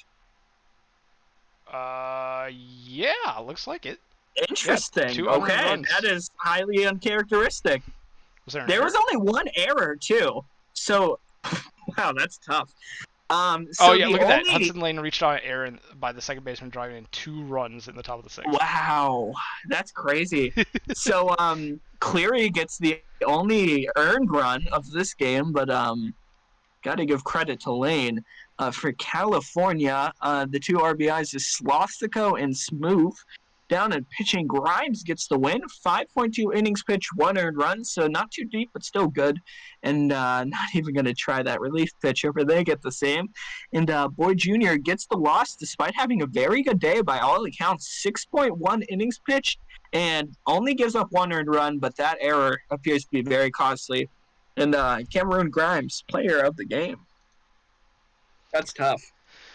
Yeah, Bruce City Bears take down the State College Swifties here 7-3. High hitting game for the Bears, getting 13 of them. 3-for-5 day with 3 runs across the plate for Emerson on the side of the Bears. 2 RBIs for Witter Wolf on a 2-for-4 day. State College gets a 2-for-3 day for Ian Baez with 3 runs knocked in. Brandonson takes the loss for State College, while Woe Millis gets their second win, improving to 2-11 on the season. Rough Hey, season for whatever gets you Millis. there. Yeah, rough season, but hey, there's a shining point in the Yep. season. No, that's a great start. Yeah, That is a great start. absolutely. Jet and Gooser get holds. Emerald gets the save, and Marcus Emerson is your player of the game. There we go. Man, I don't think I'm going to recover emotionally from that no hitter or that near no hitter. All right, so the Wheelers won this one against the Flamingos pretty dominantly, 12-5. Wow. 22 Uh, hits. Wow. that is wow. Look at that. Oh no. Oh no, the first baseman has no hits, and then everyone else has more than two. Oh. Oh, that's so tough. He had 5 at-bats and a walk. Shout out to Rude, although man, everyone here had a great day. Who has 4 hits, 4 RBIs, and a run. For Florida, Gar has a fantastic day. The DH, 3 hits, 3 RBIs. Unfortunately, going to be overshadowed by this monstrosity that was the Wheelers. Ronson gets the win. 6-7 on the season. Goes 5 innings, 3 earned. Kagamine gets the loss. 8 and 6 now. 5.1 innings, 6 earned runs off of just 12 hits. I mean, that's interesting. And then Bobby Roode, player of the game. Then we have the Lemurs taking down the Hepcats. 5-4 is the final. It was 3-3 going into the ninth. But a walk-off 2-run triple by Jet Jaguar will seal the victory for Louisville. Jaguar going 2-for-5 with 4 RBIs on the ball game. 2 hits each for Ramirez and O'Sullivan as well. Oh, Ditto McGee had 3-for-5. Kansas City 2-for-5 from Count Dracula. 3 RBIs from Minion, Jacob Minion, I believe. Yes, Jacob Minion. Sure. And Stargasm going 2-for-2. Charlotte Winters gets the hold. O'Sullivan the blown save. Big Sexy gets the loss. And Samson Price will get their 3rd victory of the season. And Jet Jaguar is going to be your player of the game. Excellent day at the plate for Jaguar. Head on up to the majors. All right. Boise beat Buffalo in a blowout again. I just had amazing alliteration there. 13-4. Man, I'm Dr. Seuss over here, I guess. Looking at batting, two 4 RBI games by Sabor and Tutenbland. So congrats to them. Wow, look at that. For both of them, 4 at-bats, 1 run, 2 hits, 4 RBIs, 2 Wow. walks. And the only difference was K's. That is tough. I would love for that to be identical. And then the RBI king for Buffalo was, so that's Suave? Caesar Suave, I believe. Caesar Schwab. Okay. Has one hit, which was apparently a home run. Yep. Let me check if. 3-run homer. Yep. A 3-run homer. Excellent. For pitching, Wooler is 9-0 on the season. Wow, that's. I mean, the ERA is high, so they won't be in contention for pitcher of the year. But man, 9-0 is an astoundingly good season. 6.2 innings pitched, 3 earned runs, while Havoc gets the loss 3-10 on the season. They have gotten one of those wins on the sim, I believe. 3.2 innings pitched, 3 earned runs, and 5 hits. 2 of those runs were unearned, and 2-man player of the game. Bridget Westfall ties the Boise regular season game record for runs with 4 as well. Oh, wow. Reno! Sloths take down the Aviators here, 6-2, out hitting them 10-7. 2 RBIs for Sweetot, 2 for 4 a day. Pork chop sandwiches goes 2 for 4 as well.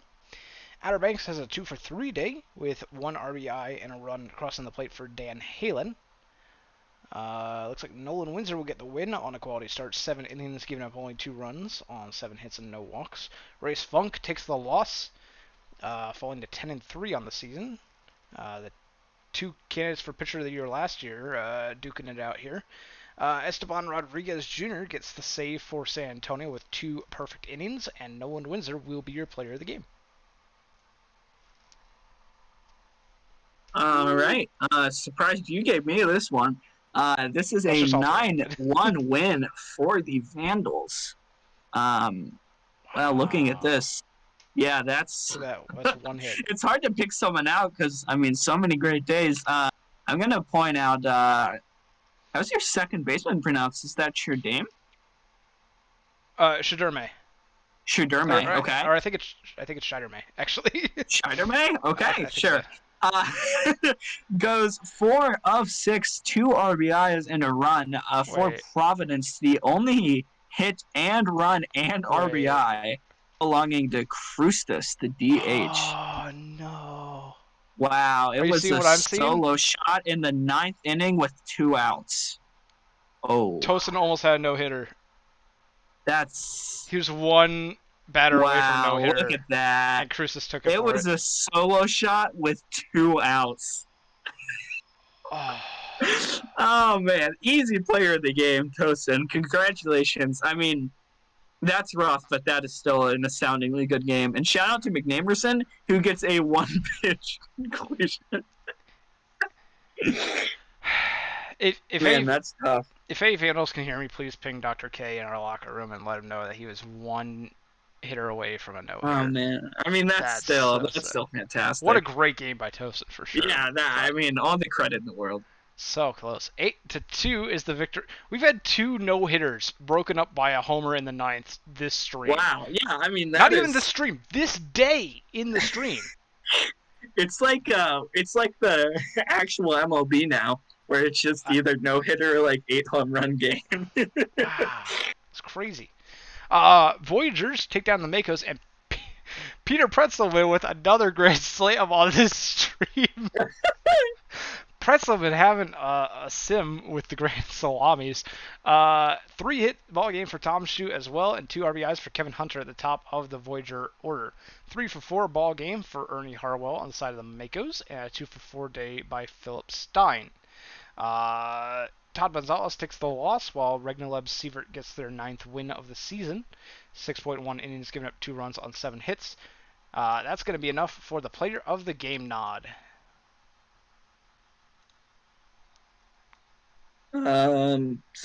Sorry, just got to send that message. All right. Oh, a perfect game against the Cancun Toros. All right. I'm not even gonna. I mean, shout out to Monsoon who got an RBI, but I don't even care about that. Go to pitching. Just go straight to pitching. So El Charo, wow, a 9 innings pitched, 0 hits, 0 runs, 0 walks, 8 strikeouts. I didn't even realize 96 pitches, and that is perfection. We have a Maddox. El Charo. We have a Maddox. What is happening today? This is insane. we have two hitters almost, or we have two pitchers almost have a no hitter and get broken up by a homer in the bottom of the ninth, and then we have a perfect game from Lucky Ochara. What is happening? I would just like to say, as a batter that went 0 for 3 against him, you're welcome, everybody. Brewstar Lemonade, by the way, goes 6 innings pitched, 1 earned run, which is like amazing. But a perfect game, man. Wow. Lucky El Charo. This is quite a Okay. quite a sim. Real quick, when Bobby Darin had the second perfect game, I want to say someone said that there were 3 perfect games in the history of PvE, 2 of them belonging to Darin. So, let me get this straight. If this is number 4, half of the perfect games in PvE history have been in this season alone. Yes. Yes. Oh, 5 perfect. 5 correct. perfect. Okay, my mistake. Wait. Okay, so this is number 6. Okay, so 1/3 of the perfect games in PvE history have happened this season. I was proud to be a part of it, even if I was on the wrong side. Congratulations, Lucky El Charo. Let's look at a batting lineup that doesn't make me sad. Wow. It's astounding. 7-6, Apex take down the Rougarou. Oh. 2 hits each from Tsunami, Slice, Twift, and Franco on the side of the Apex. Rougarou get 2 RBI on a 1 for 4 day from Vidal Valor, and 2 hits each from Baru and Geronimo. DeFerrari takes the loss for New Orleans. Maple gets the win. No hands the hole. Bentley the save. Let's go. 4-pitch save for Austin Bentley. And Dogwood Maple is your player of the game. Improving to 8. New Orleans. Why are we firing AJ again? Oh, AJ had the God mode file loaded. Hashtag fire. Okay. All right, fair enough. Apparently I had the God mode file loaded for every pitcher. For specifically Lucky Ocharo, Giuseppe Tosin, and Sun Sun Yi. Those were the 3. That was it. Everyone else, not God mode. All right, big day for Burrow as the Supernovas take down the Scorpions 8-1. This is a certainly unexpected result. Looking at Sarasota, wow, yeah, Joe Burrow has a perfect day. 4 for 4, 4 RBIs, a walk, and a run. Let's see. Looks like he only got a solo shot for that home run, though. I was kind of hoping he had a grand slam. Excuse me. And Scott the fourth, the DH, gets a 3-hit, 1 RBI, 1 run game.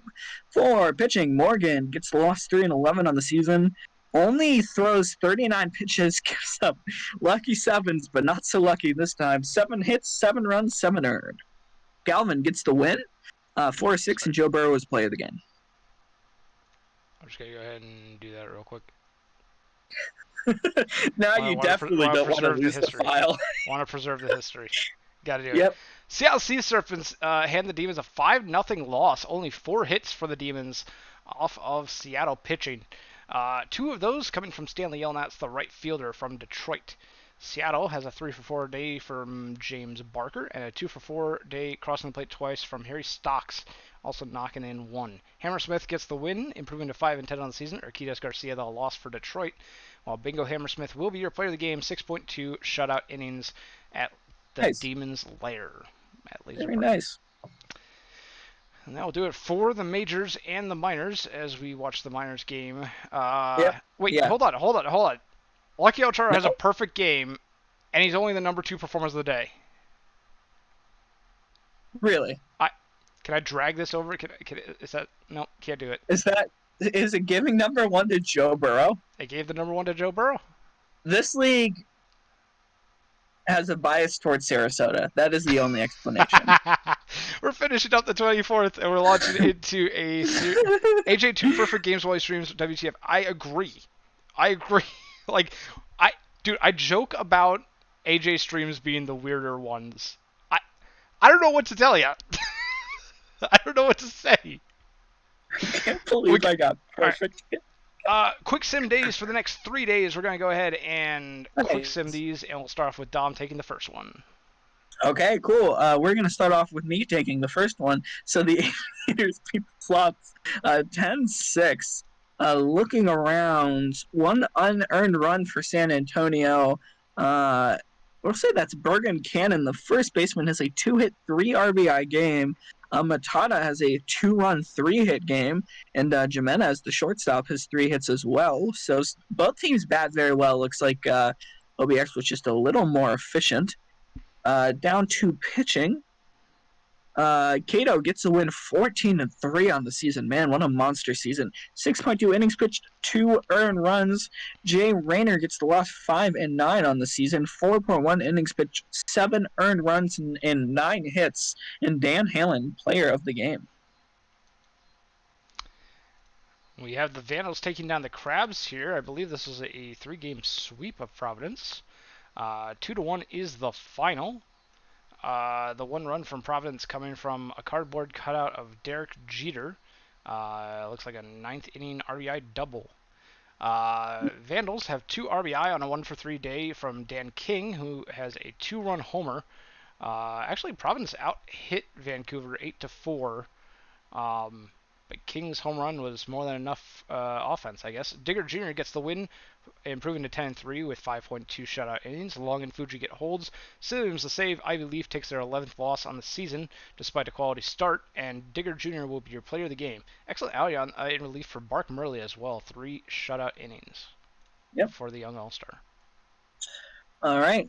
Surge beat the Raptors this time 4-3. Looks like they really benefited from a 2-run homer in the bottom of the 6th.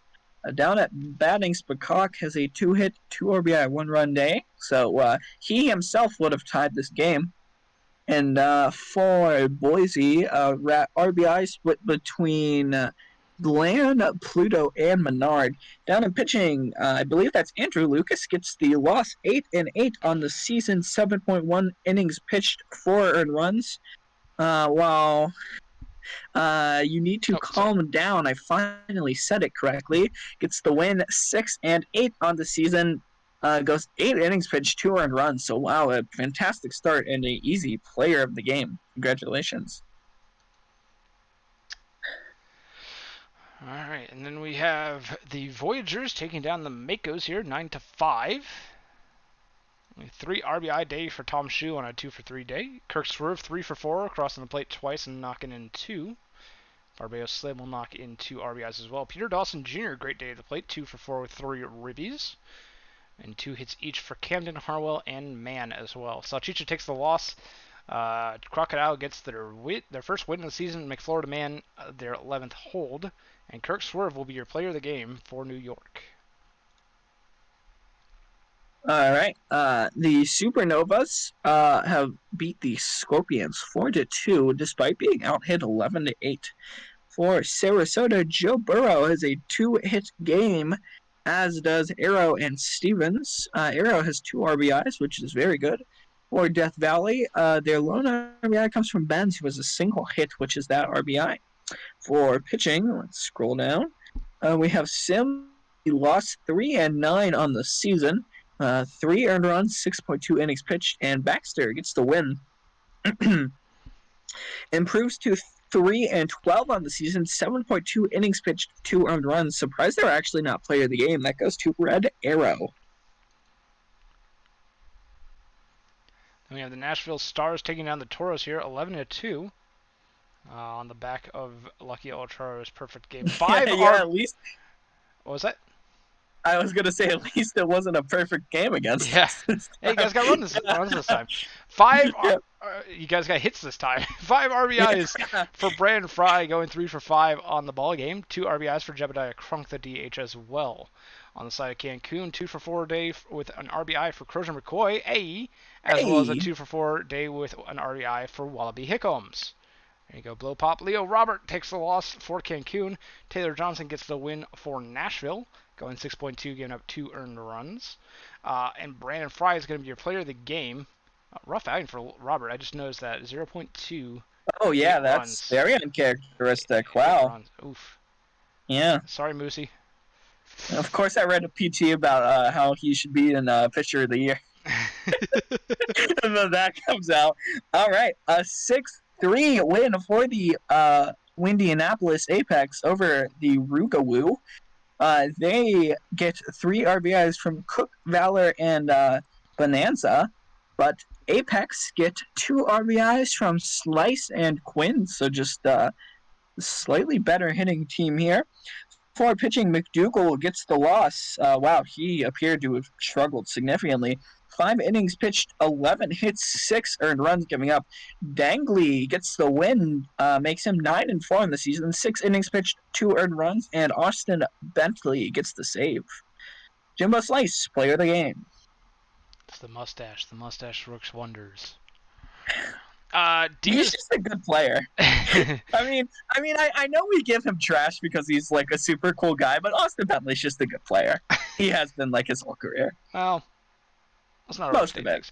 9-1. Demons take down the Seattle Sea Serpents. Sorry, hummus. 3-hit day for Ben Stack and Paper, 2 RBIs each for Dimes, Dinkle, and Blammo on the side of the Demons. Seattle gets a 2-hit day from Campbell and 1 RBI from John Dow, but not a whole lot else going on over there. Maddox Jr. takes a loss for Seattle, while Molly Mitchell gets the win for Detroit. 6.2 innings, 1 run given up on 7 hits, no walks, and striking out 10. That will be enough to earn the Player of the Game award. And that will do it for the majors. For the 25th, do we have any minors games? We do. We will go ahead and auto-sim these as well. Nice. All right. By the way, I want to mention that I compliment Austin Bentley once, and 5 people, including Hummus himself, are like, "Why are you lying?" So the Bears beat the States 7-3 in a real blowout here. Dude, this league is too funny for its own good. The star of Brew City batting is Emerson, who has a 2-hit, 1-run, 3 RBI game. For the Swifties, Paza gets a 2 RBI, 1-hit game. In pitching, Kozak. Actually, no, it's oh man, I'm not even gonna try that one. Economides. Economides? Yeah. Oh, cool. I actually got it. Goes 4.1 innings and 0 earned runs. They get the win. While Claflin gets the loss, 7-6 on the season. 4 innings pitched, 3 earned runs. And Vincent Aldridge, player of the game. Economides, a Vandals prospect right there. Well done, Rory. Yeah. Let's see. Anchorage Wheelers take down the Florida Flamingos here. 6-5. Close game. Each of them having over 10 hits. Yuppers, 2 for 3 with 3 runs knocked in and 2 walks. Great day at the plate for the catcher from Florida. Anchorage has a 3 for 4 day from Bennington with an RBI, and Condor goes 2 for 5. Oh, Vladimir Porter, 2 for 4 with 2 RBIs. Almost missed them at the bottom. Acho gets the win for Anchorage with 2.1 perfect innings. Sad Pepe takes the loss for Florida, living up to the sad part of their name. Yuppers gets the Player of the Game award. Actually, not a bad day for Pepe. Just unfortunately gave up that 1 run. No, that's 2 innings pitched. That's a long time for a relief pitcher, especially a minors relief pitcher.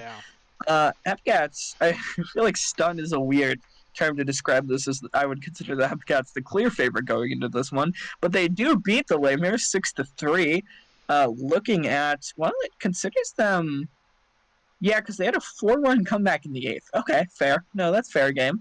Looking at batting, the 3 RBIs belong to Myth, McGee, and Elyson, the shortstop, while for Hepcat, Stargasm has the best game of them all. The shortstop has 1 hit, 2 RBIs. And Count Dracula actually might have the best day. 3 hits, 1 run, 1 RBI, and 1 walk, so that's pretty clean. Down at pitching, B-Sexy, I'm pretty sure that's big, in reference to the GOAT himself, Bartolo Colon, gets the win, 3-6 on the season, 1.2 innings pitched, 1 earned run, while Hank gets the save. There's another McCoy in the league, apparently, goes 0.2 innings and gets the blown save, while Triplet gets the loss, 2-2 on the season. And Finn Schultz, player of the game. Congratulations, Finn Schultz. 6.1 innings of total shutout. Well, actually, no, because they gave up 2 runs, just none of them were earned. So, yep. And then I just completely blanked on where I was in the scores there. Kingpins take down the Firehawks 3-1.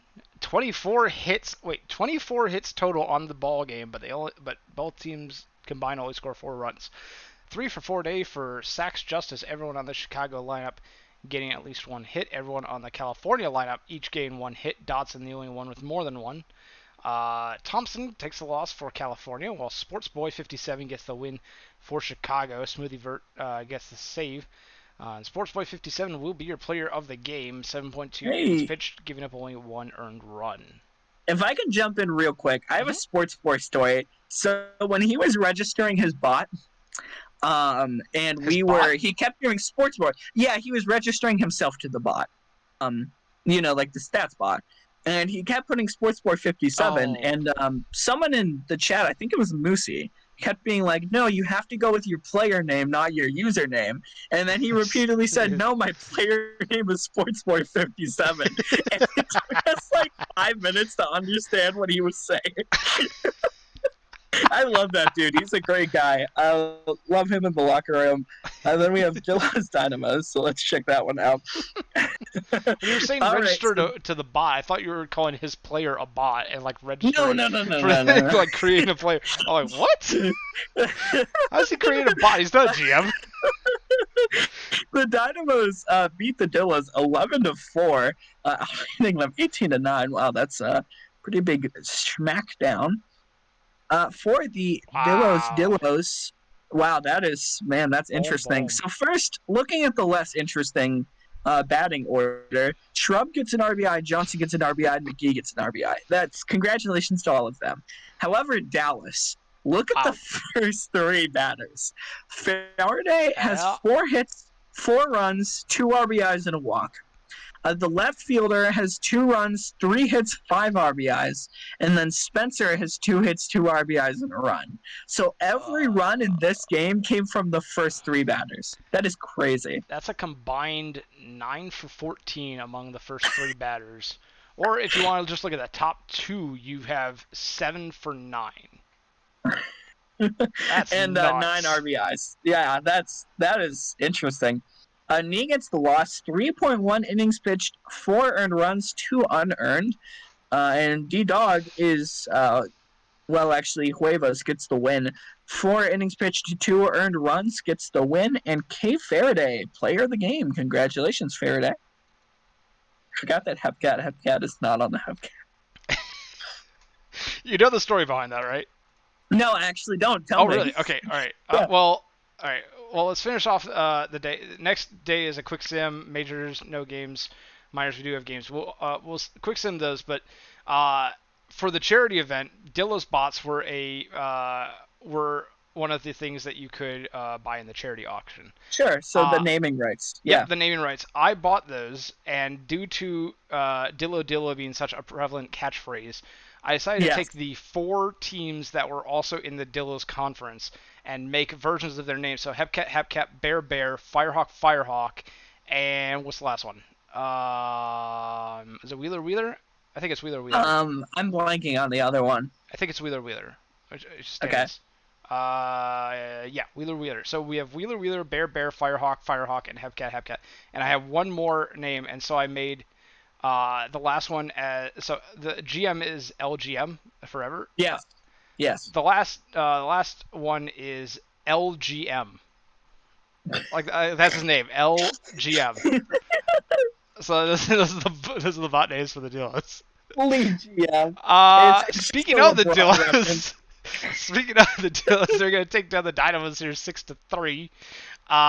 2 for 4 day from Riddle McGee on the side of Dallas. Nice. Rio has 2 RBIs each from Hieronymus Flex and Mikey Moe, the right fielder. Jim Daw gets the win for the Dillos, going 7.2 innings, giving up 3 runs on 5 hits and a walk. Itchy knows their 11th save, and Bones gets the loss for Dallas. Jim Daw is your player of the game. A nice day. 7.2 innings pitched. Yeah. All right, Swifties beat the Bears 7-4.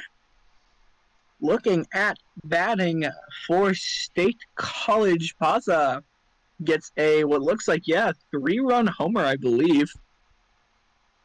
1 hit, 3 RBIs, 1 run, 1 walk. So they had a very good day. For Brew City, McNasty has a 2-hit, 2 RBI game.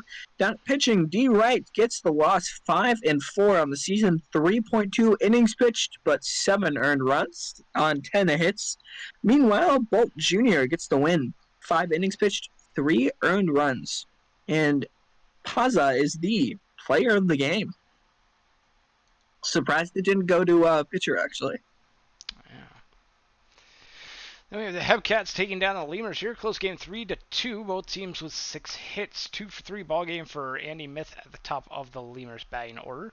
And RBIs each for Ramirez and Eliason. Kansas City, 2 RBIs on a 2 for 4 day from Kent Murphy III. And a 2 for 4 day from Nigel Ortega. Glenn Davies gets the win, improving to 6-2. O'Sullivan the hole. Barney Turbo the save, their 6th of the season. Chnapi takes the loss, but will get player of the game in the losing effort, going 8 innings, giving up only 3 runs on 6 hits and no walks, striking out 3. Price finishes off the game with a perfect inning, and that will do it for the Lemurs and the Hepcats. All right. Oh, wow. How do we not see this? Firehawks win 15-13 Wow. over the Kingpins. That is crazy. Look, scroll up real quick. Okay.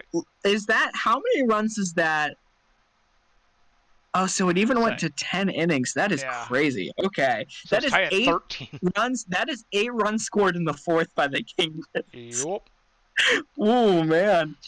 All right, so this is going to be a disaster. But looking at RBIs, the most impressive day was O'Cleary for the Kingpins, who had 4 hits, 5 RBIs, 2 runs, and a walk. For the Firehawks, Tree gets a 4-hit, 4-run, 4 RBI game. Wow, that is nasty. Pitching is going to be ugly. Let's check it out. So Mitch the T-Rex goes 2.1 innings, gives up 7 earned runs. Lucano goes 2.2 innings, 2 earned.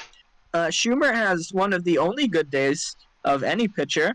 The reliever goes 2 innings, gives up 3 earned, and then Kingpin gets the loss, giving up 2 earned runs in 7 pitches. Dot gets the win, going 1.2 innings, 0 earned, and Smaxon has a terrible day out. 3.1 innings pitched, 10 hits, 9 earned runs, 4 walks. Bubba Tree, player of the game. Congratulations. Wow. What a mess of a game. That was something. Poor Sawyer Stern. And we'll head to the final minors game of the day. It's going to be Flamingos taking down the Wheelers 10-2. 21 hits for the Flamingos. Excellent day at the plate for them. Brizzo 5 for 5 with 2 RBIs. Bufflin 4 for 5. Bryant 4 for 5 with 2 ribbies. Anchorage has 2 hits each from Marsh and Vladimir Porter, and RBI from Sneck and Krapokrasov. Ragnarok takes their 10th loss on the season. Todoroki their 11th win with a quality start. And Javithani Brizzo gets the player of the game and ties the regular season game record for hits with 5 for Florida. I always mess up that first name for an unconfidence player, and I apologize. I don't know. Do you have a unconfident? I see you in the chat. Do you have a preferred pronunciation for the first name of Brizzo? Like, I know it's a combination of Javier Baez and Anthony Rizzo. I get that, but like Javithani, I guess Javithani. Javithani? There's no way. That doesn't. All right. July 27th is a quick sim as well. I'll start off with Dom in the first game. All right, he gave you the approval. Okay. All right, Mako's lose 7-1 against the Slots. I'm interested to see the San Antonio batting score here. It's actually incredibly well balanced. The only person with more than 1 earned run was Jimenez with 2. McDonald Jr. has 3 hits, 2 runs, and an RBI, so that's my pick for the best batter of this game. For Maui, the lone RBI comes from Geist, the DH, who actually has a great game. 2 of 4, 1 run, 1 RBI. Let's see if, it was a solo shot. Great game for him. Down at pitching, Greer gets the win at 9-6 on the season, 6.1 innings pitched, only gives up 1 earned run, so great start there. Knight Rider gets the loss, 4.1 innings pitched, 6 earned runs giving up, and Billy Greer, player of the game. Rodriguez Jr. perfect. It is Greer, right? Yeah, Billy Greer, yeah. Okay, cool. Because I said it wrong. Looked good out of the pen too. 2.2 innings of perfect ball. That's play down. Pretty much every pitcher in that game played well except the one starter. Yeah. No. Vandals lose to the Raptors 4-2. Did he really have tough. 2 solo shots? No, he had 2 homers, but one of them was a 2-run. Oh, okay. Tootball 2 for 2 is 3 RBIs on 2 homers. RJ Menard 1 for 3 with an RBI, and Beecham 2 for 4. Hey, Vancouver has 4 hits and scatter them. 2 RBIs for Sack Lodge, though, on what appears to be a 2 RBI double. Yeah. Takahashi takes the loss despite a quality start, 6.1 innings, 3 runs given up. Zielman gets the win for Boise, 6 shutout innings, giving up 2 hits and 3 walks only. Paul with the hold, Riddle with the save, their 10th of the season. Toot Balan is going to be your player of the game for Boise. shout out to Sam Andrews. They didn't do anything. I just like Sam Andrews. Hope you're having a good day, buddy. Okay. I was like, did I miss something with Sam? No, he went 0-3. Aviators beat the Crabs 9-0. A real solid beatdown here. Wow, that is 4 players with 2 RBIs. That is the 4, 5, 6, and 7 for the Aviators. Meanwhile, for the Crabs, they do not have a single RBI, but 3 hits. Krustis, who seems to hate being perfect hit against. Lemon and the left fielder, Dorjovic. Sure, we'll go with that. Oh, look at that. Outer Banks. That is a 3-hit full game for Beaumont. Wow. That is very impressive. 1 walk, 3 hits, 8 Ks. Obvious player of the game gets the win. 5-4. Man, especially for a player who's having like a pretty, something around an average season, that is a great breakout game. Evans gets the loss, 7-8 on the season. Goes 2 innings pitched, gives up 6 earned runs, so really struggles there. But, man, all the eyes on that 3-hit, 1 walk full game. Shutout. And we have the Voyagers taking down the Surge here, 5-3. 3 RBIs for Peter Pretzelman, going 1 for 4. 1 RBI each for Slim and Kuntz as well. On the side of Buffalo, the 2 RBIs come from Spikak and Wendell Meredith, and 2 for 4 day for Finn Reese. Jack Rollo takes their 11th loss on the season for Buffalo. Whole Horse gets their 11th win on the season for New York, giving up only 1 earned run over 6 innings. Cantaloupe Crocodile the Hole, Kevin Choate the save, their 11th of the season, 2 perfect innings for Choate.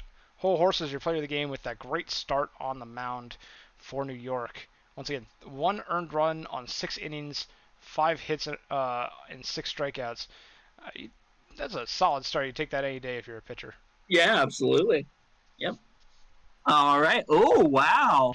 Cancun wins 11-3 in this battle of our little divisional rivalry that exists. I thought you were going to say Battle of the Tank, but... Hey, I finally did something. Let's go.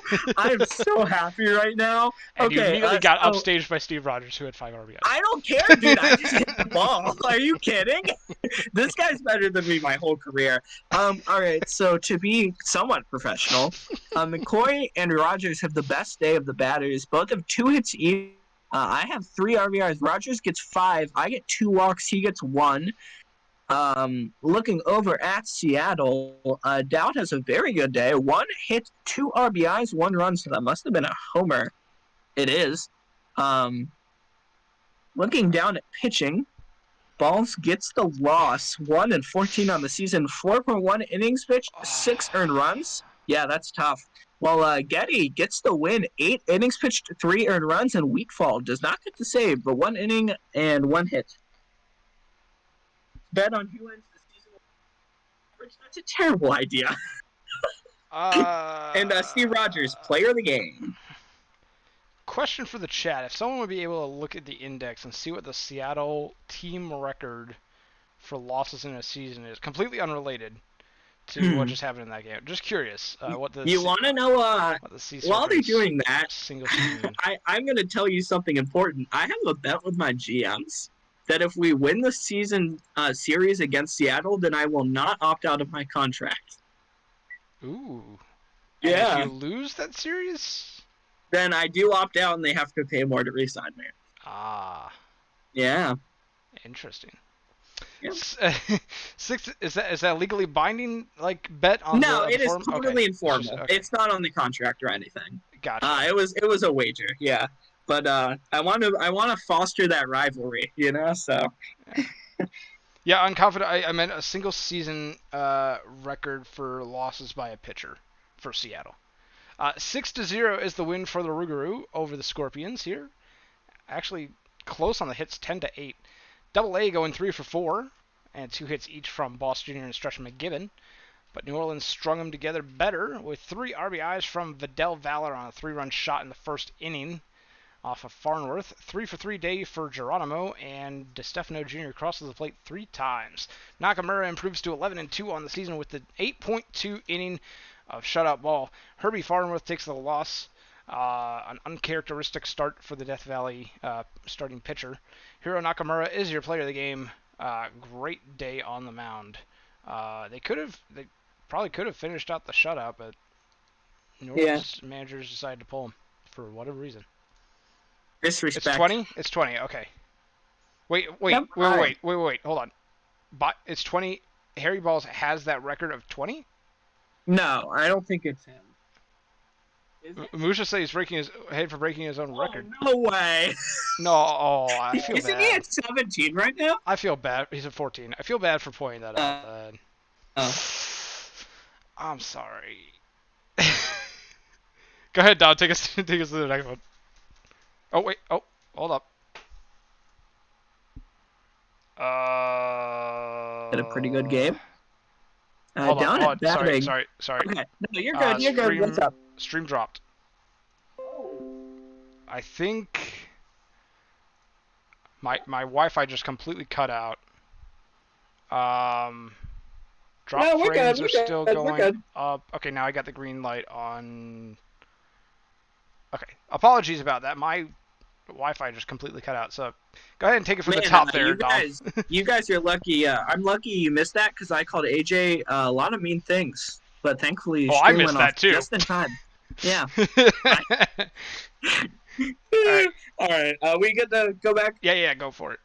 Okay, so Apex beat the Stars 5-4. Looking at batting, a 2 RBI game here for Jay Slice, who was 1 hit, 1 walk, 2 RBIs. That's a pretty good day. Over for Nashville, Crunk, the DH, also has 1 hit, 2 RBIs, and 2 strikeouts. So not a lot of fireworks here, but those are 2 RBIs. Down at pitching, Nashville, the starter does not get a decision. 6 innings, 3 earned runs. Instead, their reliever comes in and gets their second loss and a blown save. Only throws 15 pitches to give up a run. That's tough. Meanwhile, Trojan No Hands, who is, man, how long have they been in the league? I don't know. It feels like it's been 19. a while.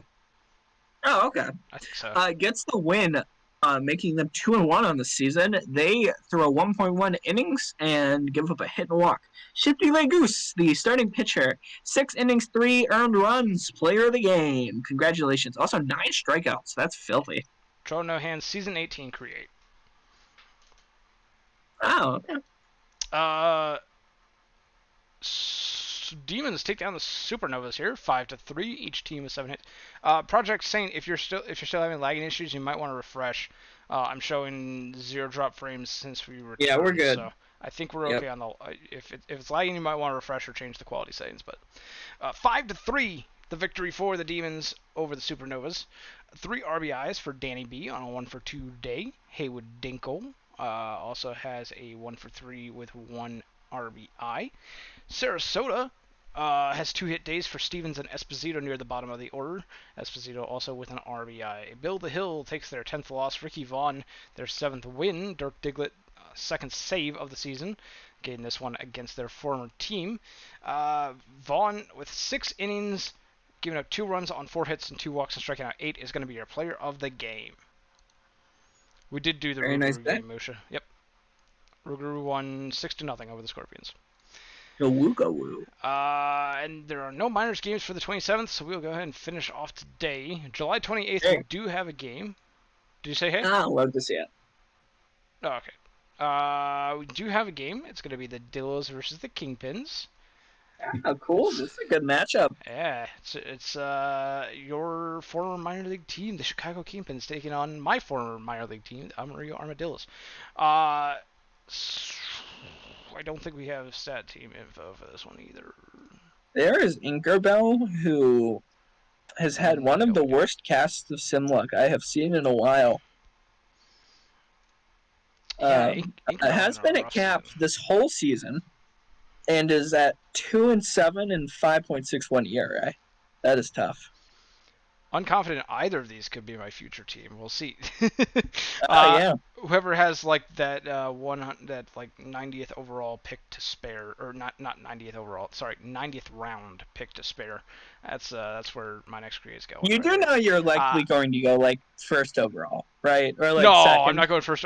Dude, have you seen like I'm not gonna You're spoil anything, literally but one there of are the best users in the league. no. Like, Listen. I'm not gonna spoil anything, but I know of a few users that are intending to recreate that are big users intending to create at the deadline.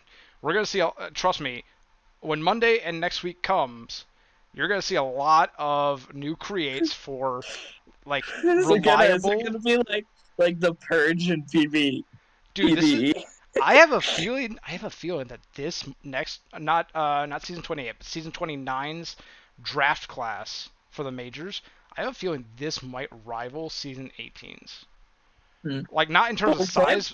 size, maybe, but in terms of like quality picks. Like there might be some good ones in the second round. Just teasing that. Anyway,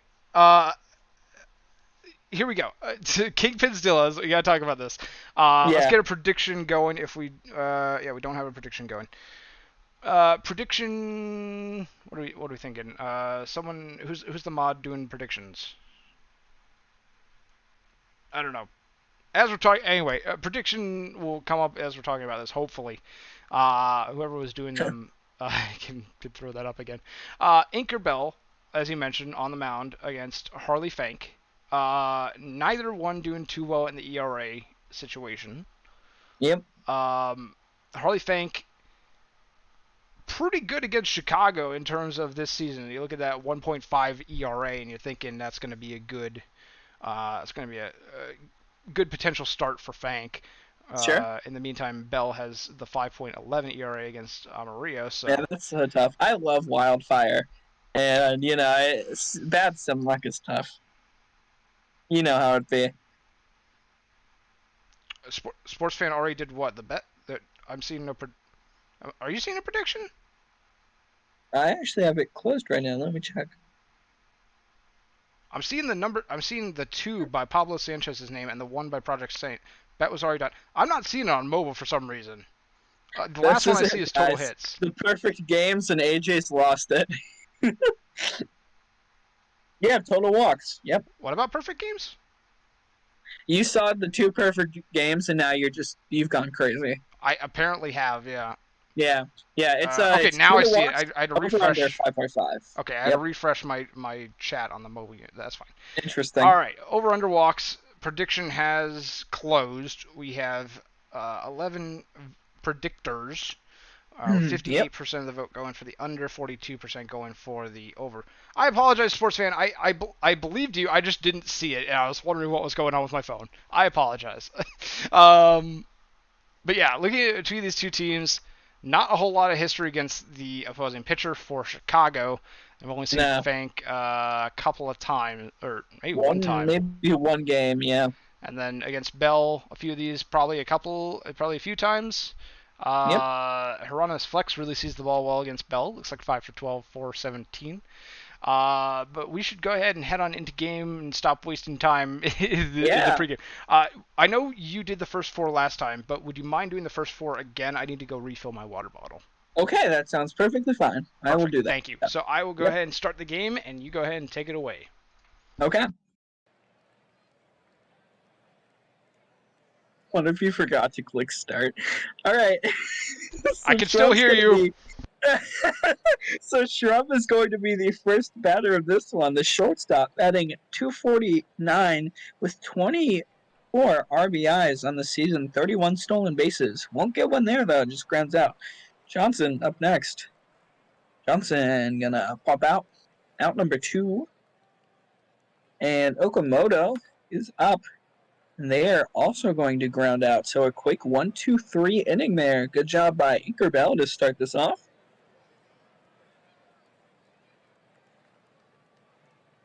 So Gray up next. Atlas Gray. And that's going to be a ground out. Up next is Anchovy, who I want to say mean things about, but my boss won't let me. Gets to walk. Love you, Sarah. Hokenvettel up to bat, and Hokenvettel going to ground into a clean double play. Wow, that's tough, and that will end the inning. That makes it a nothing ball game at the end of the first. That was a joke about Sarah. I feel like I need to clarify that. There are no users in this league that I dislike. Flex, the catcher, gets the walk. McGee batting .321. I've mentioned their name a lot this sim. They're going to strike out. Up next, Momo, who is batting much worse, but has 44 RBIs. So, I mean, congrats to them. That one is going deep, but not deep enough. That is going to be out number 2, fielded easily by the left fielder. And that's going to be strike number 3. So, 2 hitless innings for the Dilladillos. 1 walk, 1 K, no hits. Probably Fank now pitching. Hudson Lane takes that one.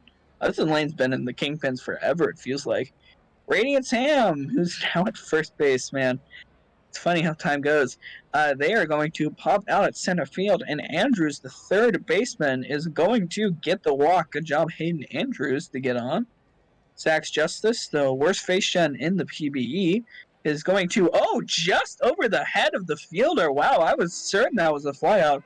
Now, Donnie Applegate goes out swinging. That will end the inning. They get a hit, 2 on, but 3 outs. The DH up next, batting .251. Man, we watched so many Dillos today. That's going to be another ground out. Hawkins, the left fielder, up. And Hawkins is going to break up the no-hitter 3 innings in. So, pretty good pitching. Steal attempt. Well safe. Shrub. Ooh, takes that one looking. Good pitch control there by Inkerbell. Johnson up next. And Johnson strikes out as well. So, attack of the K's here. So we get to see Clearly bat next. Going against Harley Fank, who's still in and also having a very good appearance thus far. Now at 39 pitches, only 1 hit allowed.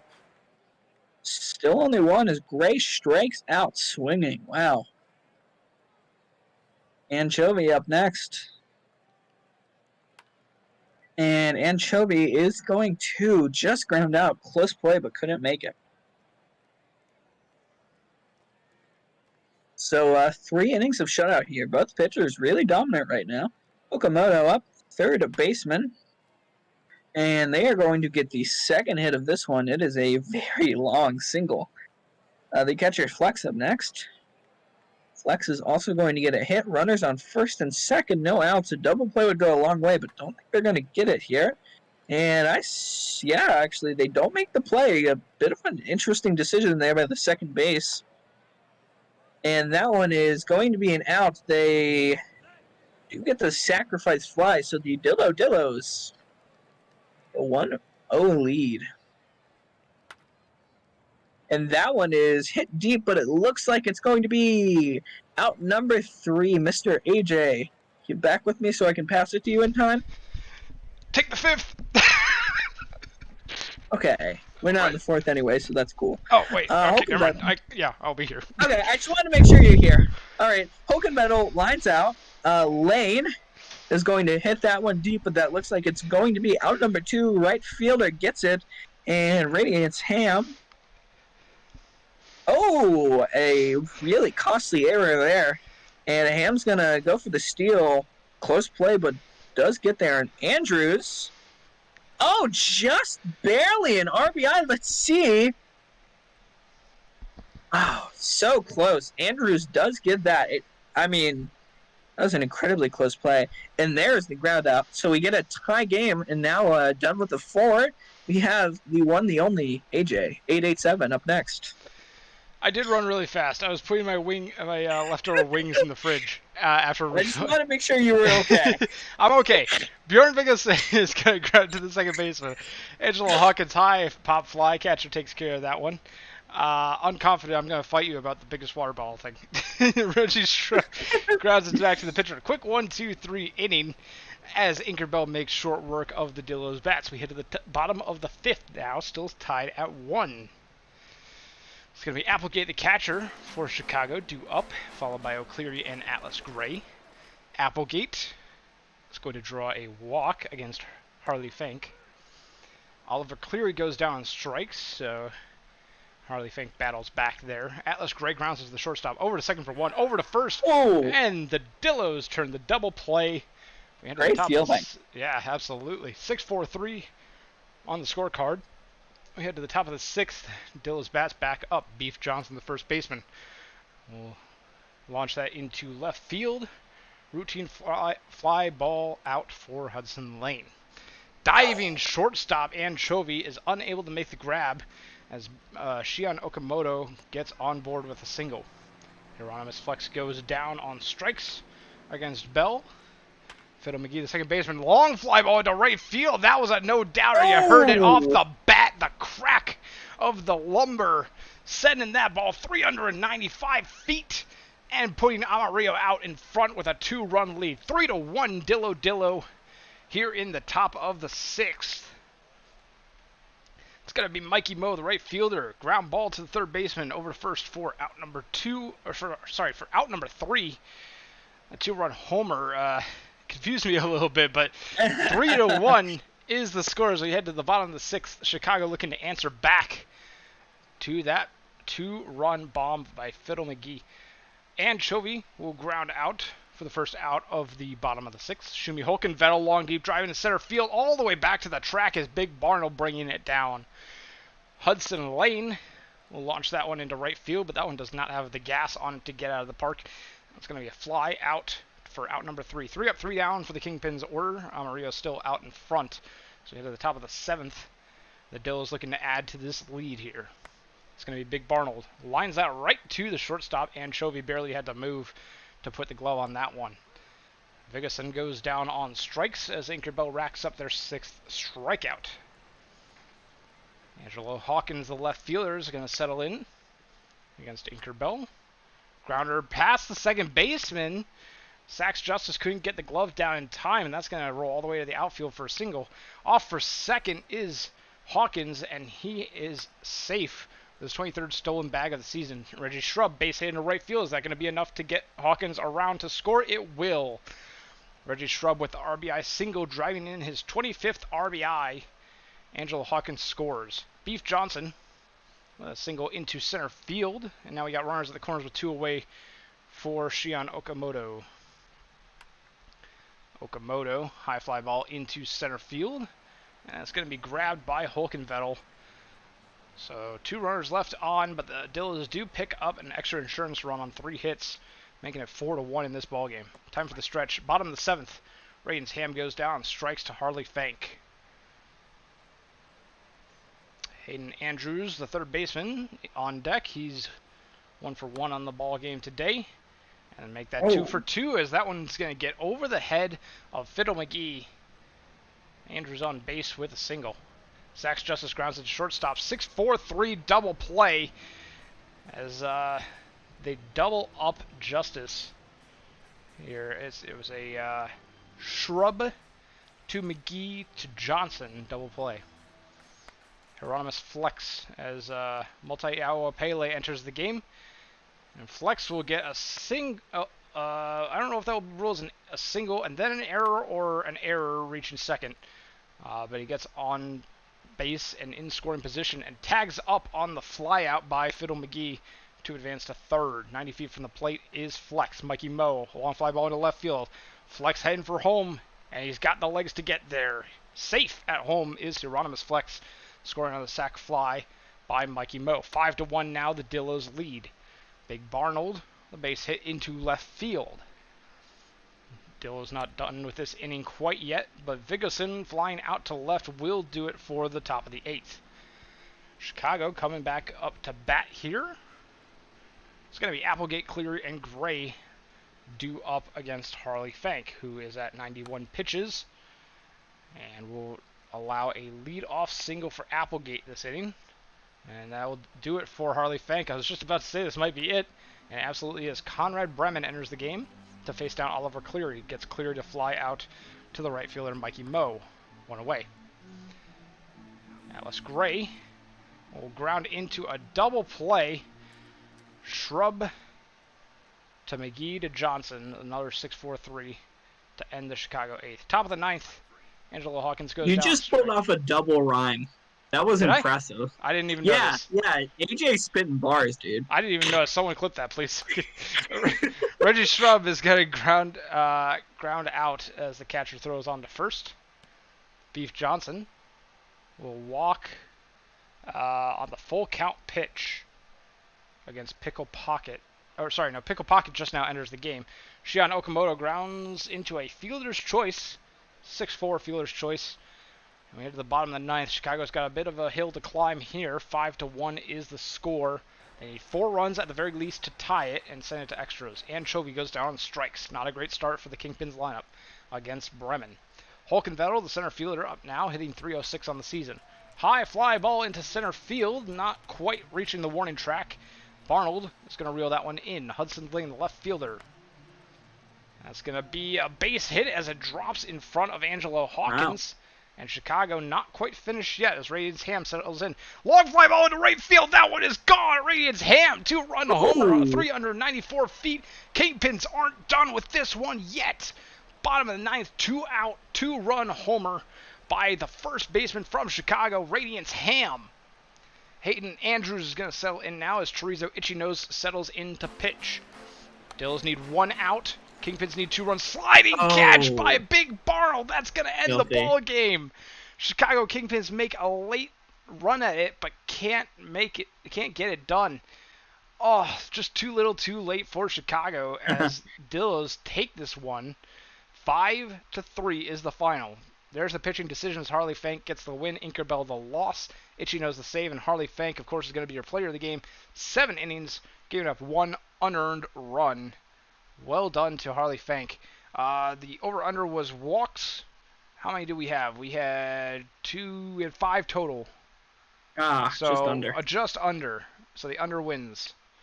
Huh? Very close, though. Yeah, that was a weird game.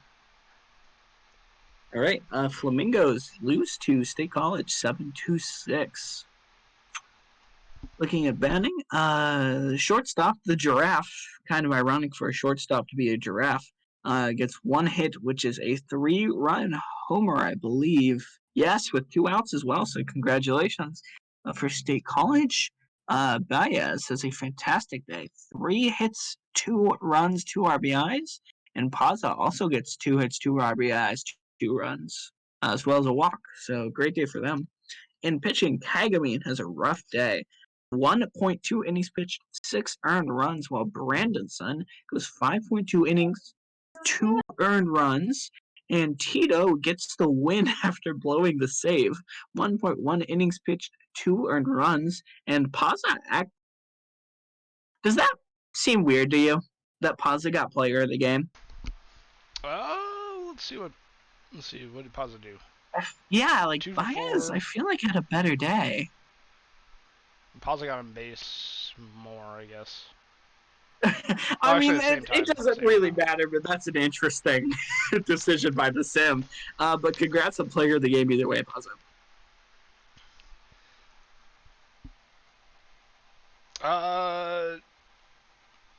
Sports fan does deserve a raise, but only if they pay out the bet.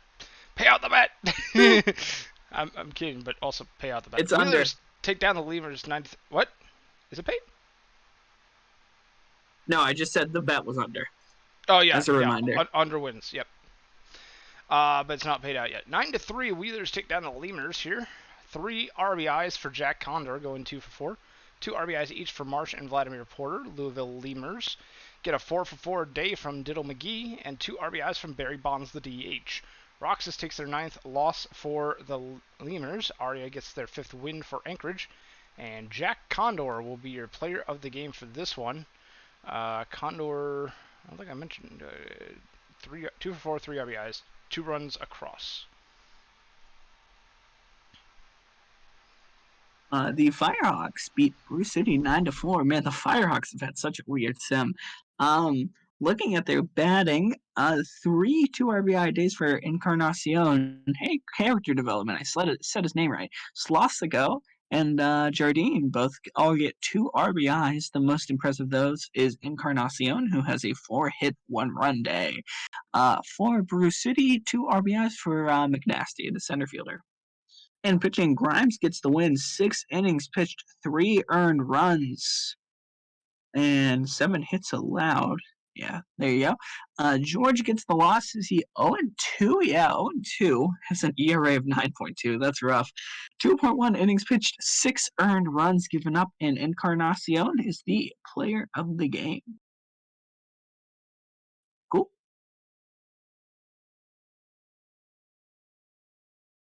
You good? Yeah, sorry, my mic was muted. Yeah, Oh, okay. You're cool. You're I was cool. just being told that the prediction was paid out, and that apparently my phone is stupid. Well, they said my router was a potato, but I mean, We already did this. This was the brown dime. yep, Yep. yep. Oh my god, it's getting late. I'm tired. Leave me alone. I Nine feel to it. one is the victory for the Hepcats over the Dynamos. 3 for 5 day for Nigel Ortega with 2 RBIs. 5 RBIs, though, for Bob Stanky, left fielder, going 3 for 4. Jet Stargasm also with a pair of RBIs and a pair of runs. Dallas Dynamos get an RBI from Riddle McGee and 2 hit ball games from Dennis McLaughlin and Boston Edler. Jenkins Miller gets the loss for Dallas, while Lincoln Birdwhistle gets their 7th win for Kansas City, 6.1 shutout innings. Bob Stanky, though, is your player of the game with 5 RBIs on the day. That'll do it for the minors. And we'll head on into the majors. All right, Surge, pull off a big upset here. Beat the Void Boys 3-2. Man, absolute pitcher stool. The 2 RBIs actually. Yeah, okay. I thought I was reading that wrong. No, I'm not. Svanberg, the third baseman, gets a 2 RBI, 1-hit, 1-run game. He gets a home run in the 9th inning. Wow, that's impressive. For the Void Boys, the 2 RBIs go to Slim and We Dem Boys.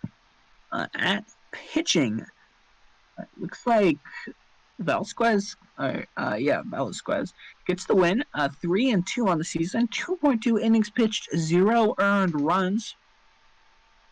While McFlurman actually gets the loss, 1 earned run, 1 innings pitched, 1 earned run. Tokoyami, player of the game. Congratulations. The starting pitcher. They do lose, but gets the player of the game. Sloths take down the Makos here, 9-6. I'm going to try and pick up the pace through these box scores a little bit. 3 for 3. Yep. Stan Antonio with 3 RBIs at the top of the Sloths order.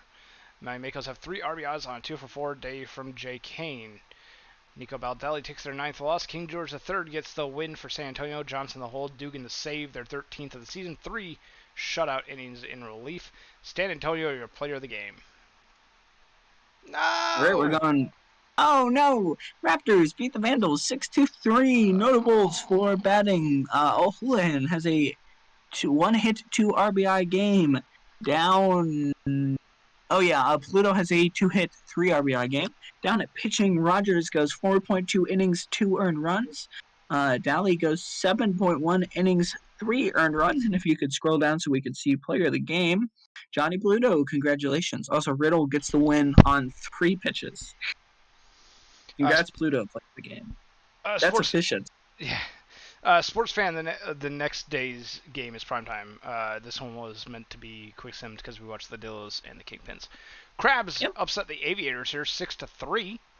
Ooh. 4 RBIs for Will Love on a 2-for-4 ball game. Outer Banks has a 3-for-4 day from Linus Riverboat with 2 RBI. Root Spot takes the loss despite a quality start for the veteran Aviator. Dasani Voss gets their first win of the season. There you go, Sarayan, Tyler.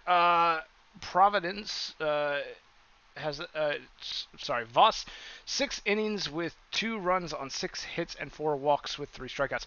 Julio Ruiz, though, is your player of the game, crossing the plate 3 times, 1 for 2 with an RBI and 2 walks. Case could be made for Will Love, though, there. Uh, just my opinion, but there we go. Hey, there you go, Hey, Dom. Toros went on a walk-off. It was actually a walk-off sac fly by Hickams. That's really funny. 4-3. Grover McCoy has a 2-hit game, and Killian has a 3-hit, 2-run, 1 RBI game. Of course, Hickams gets the walk-off. Farting House gets a hit, and McGruff has a RBI. Down at pitching, DeMarco gets the loss. 2.1 innings pitched, 1 earned runs. Tony Gunk gets the win and the blown save. So 3 innings pitched, 1 earned run. And Caden Killian, I think, is Mm-hmm. the player of the game. Then we have the Death Valley Scorpions upsetting the New Orleans Rougarou here 3-0. Only 3 hits for New Orleans against the Death Valley pitching squad. 2 for 4 for Matthew Edwards with 2 RBIs and a 1 for 3 day for Brian Benz, who has a solo shot. Death Valley living by the long ball here. All 3 of their runs coming off of the long ball. New Orleans, their 3 hits come from Beauregard, Cook, and Bonanza, 1 apiece. Mazeroski gets the loss. Remy Ratatouille the win with 7 shutout innings. Troy Pressing gets their 7th save, 2 innings in relief for the Scorpions, and Remy Ratatouille is your player of the game. All right. Apex win in this battle. The Giants 8-3 over the Stars. Surprised to see the Stars only score 3. For Nashville, Fry has a 4-for-4, 2 RBI, 1 walk game. Wow, that's a great game. For the Apex, a Slice has 3 hits, 1 RBI, 1 walk, 1 run. Johnny Tsunami has 2 hits, 2 runs. In pitching, Bentley gets the win. Congrats, Austin Bentley. 3 innings pitched, 0 earned runs, while D-Law gets the loss. 4 earned runs in 24 pitches. Eagle Eyes, player of the game. And the last Majors game of July 28th is the Supernovas taking down the Demons in a narrow victory, 1-0. Both teams only with 4 hits. Definitely a pitcher's duel today. The only person on either side with more than 1 hit is Ian L. Bogescu on the side of the Supernovas. Remington Stevens gets the sole RBI on the day. Tim Galvin the win, 7 shutout innings. Bobby Darien the loss with 8 innings, giving up only 1 run on 4 hits and 2 walks. I would still take that start any day, but Darien gets tagged with the loss, unfortunately. Jordan the save, 2 shutout innings. Tim Galvin, though, is your player of the game. And we already checked out the minors for July 28th. Nice. So we will go ahead to July 29th. Are there any minors? I just want to check. Is there any minors games? There are. Okay, so we got it. We're gonna watch the. We're in the end game here, man. We are in the end game. We got We're one more day. Through it. One more day. You want first 4? Yes, I will take the first 4 this time. Cool. Real quick, let's get a prediction going. And sports fan, you can yell at me when the prediction is actually like going, because apparently my phone won't tell me. A couple of notes for the Sloss Makos game. After finishing the month of June with a record of 23-31 and losing 6 of their last 7 games before the All-Star break, the San Antonio Sloths caught fire. They've gone 10-1 so far this month going into the sim, outscoring their opponents 74-37 in that span. A big reason for the team's resurgence has been to superstar third baseman Christy Abbott. After the All-Star break, things have seemingly been clicking for Abbott, who has been slugging an outstanding .900 with 6 long balls. That's his most out of any month, and we're only halfway through this one. While the Sloths look to continue their hot streak through the series, Maui has been trudging along in last place in an ultra-competitive Legends West division. While the club is 16-17 at home this season, they have been a poor 9-23 on the road, which they will be looking to improve away at San Antonio in this game. So as we mentioned, Maui Mako's on the road, not great comparatively to Maui Mako's at home. They'll be facing the Sloths in their home field. It's going to be looking at the 2 lineups here, Hunter Geist actually hits really well against Noah Windsor. Noah Windsor, one of the better pitchers in the league right now, I would say, both last year and this year. ERA is kind of taking a little bit of a dip recently. But look at Pork Chop, too. 7 of 13 against this pitcher. Oh yeah, pork chop sandwiches. It's really Small, good. yeah, smaller sample size, but it's definitely 538. Christy Abbott also 321 with a little bit bigger of a sample size against Gonzalez, 9 for 28 Yeah. um, against this particular pitcher. Um, Tawachi Chisenboon. Usually, when you see the 333 average, you're thinking like it's a low amount of appearances, and it's just like a third of it, like 1 for 3 or 2 for 6. But 9 for 27 is a little bit on the larger sample size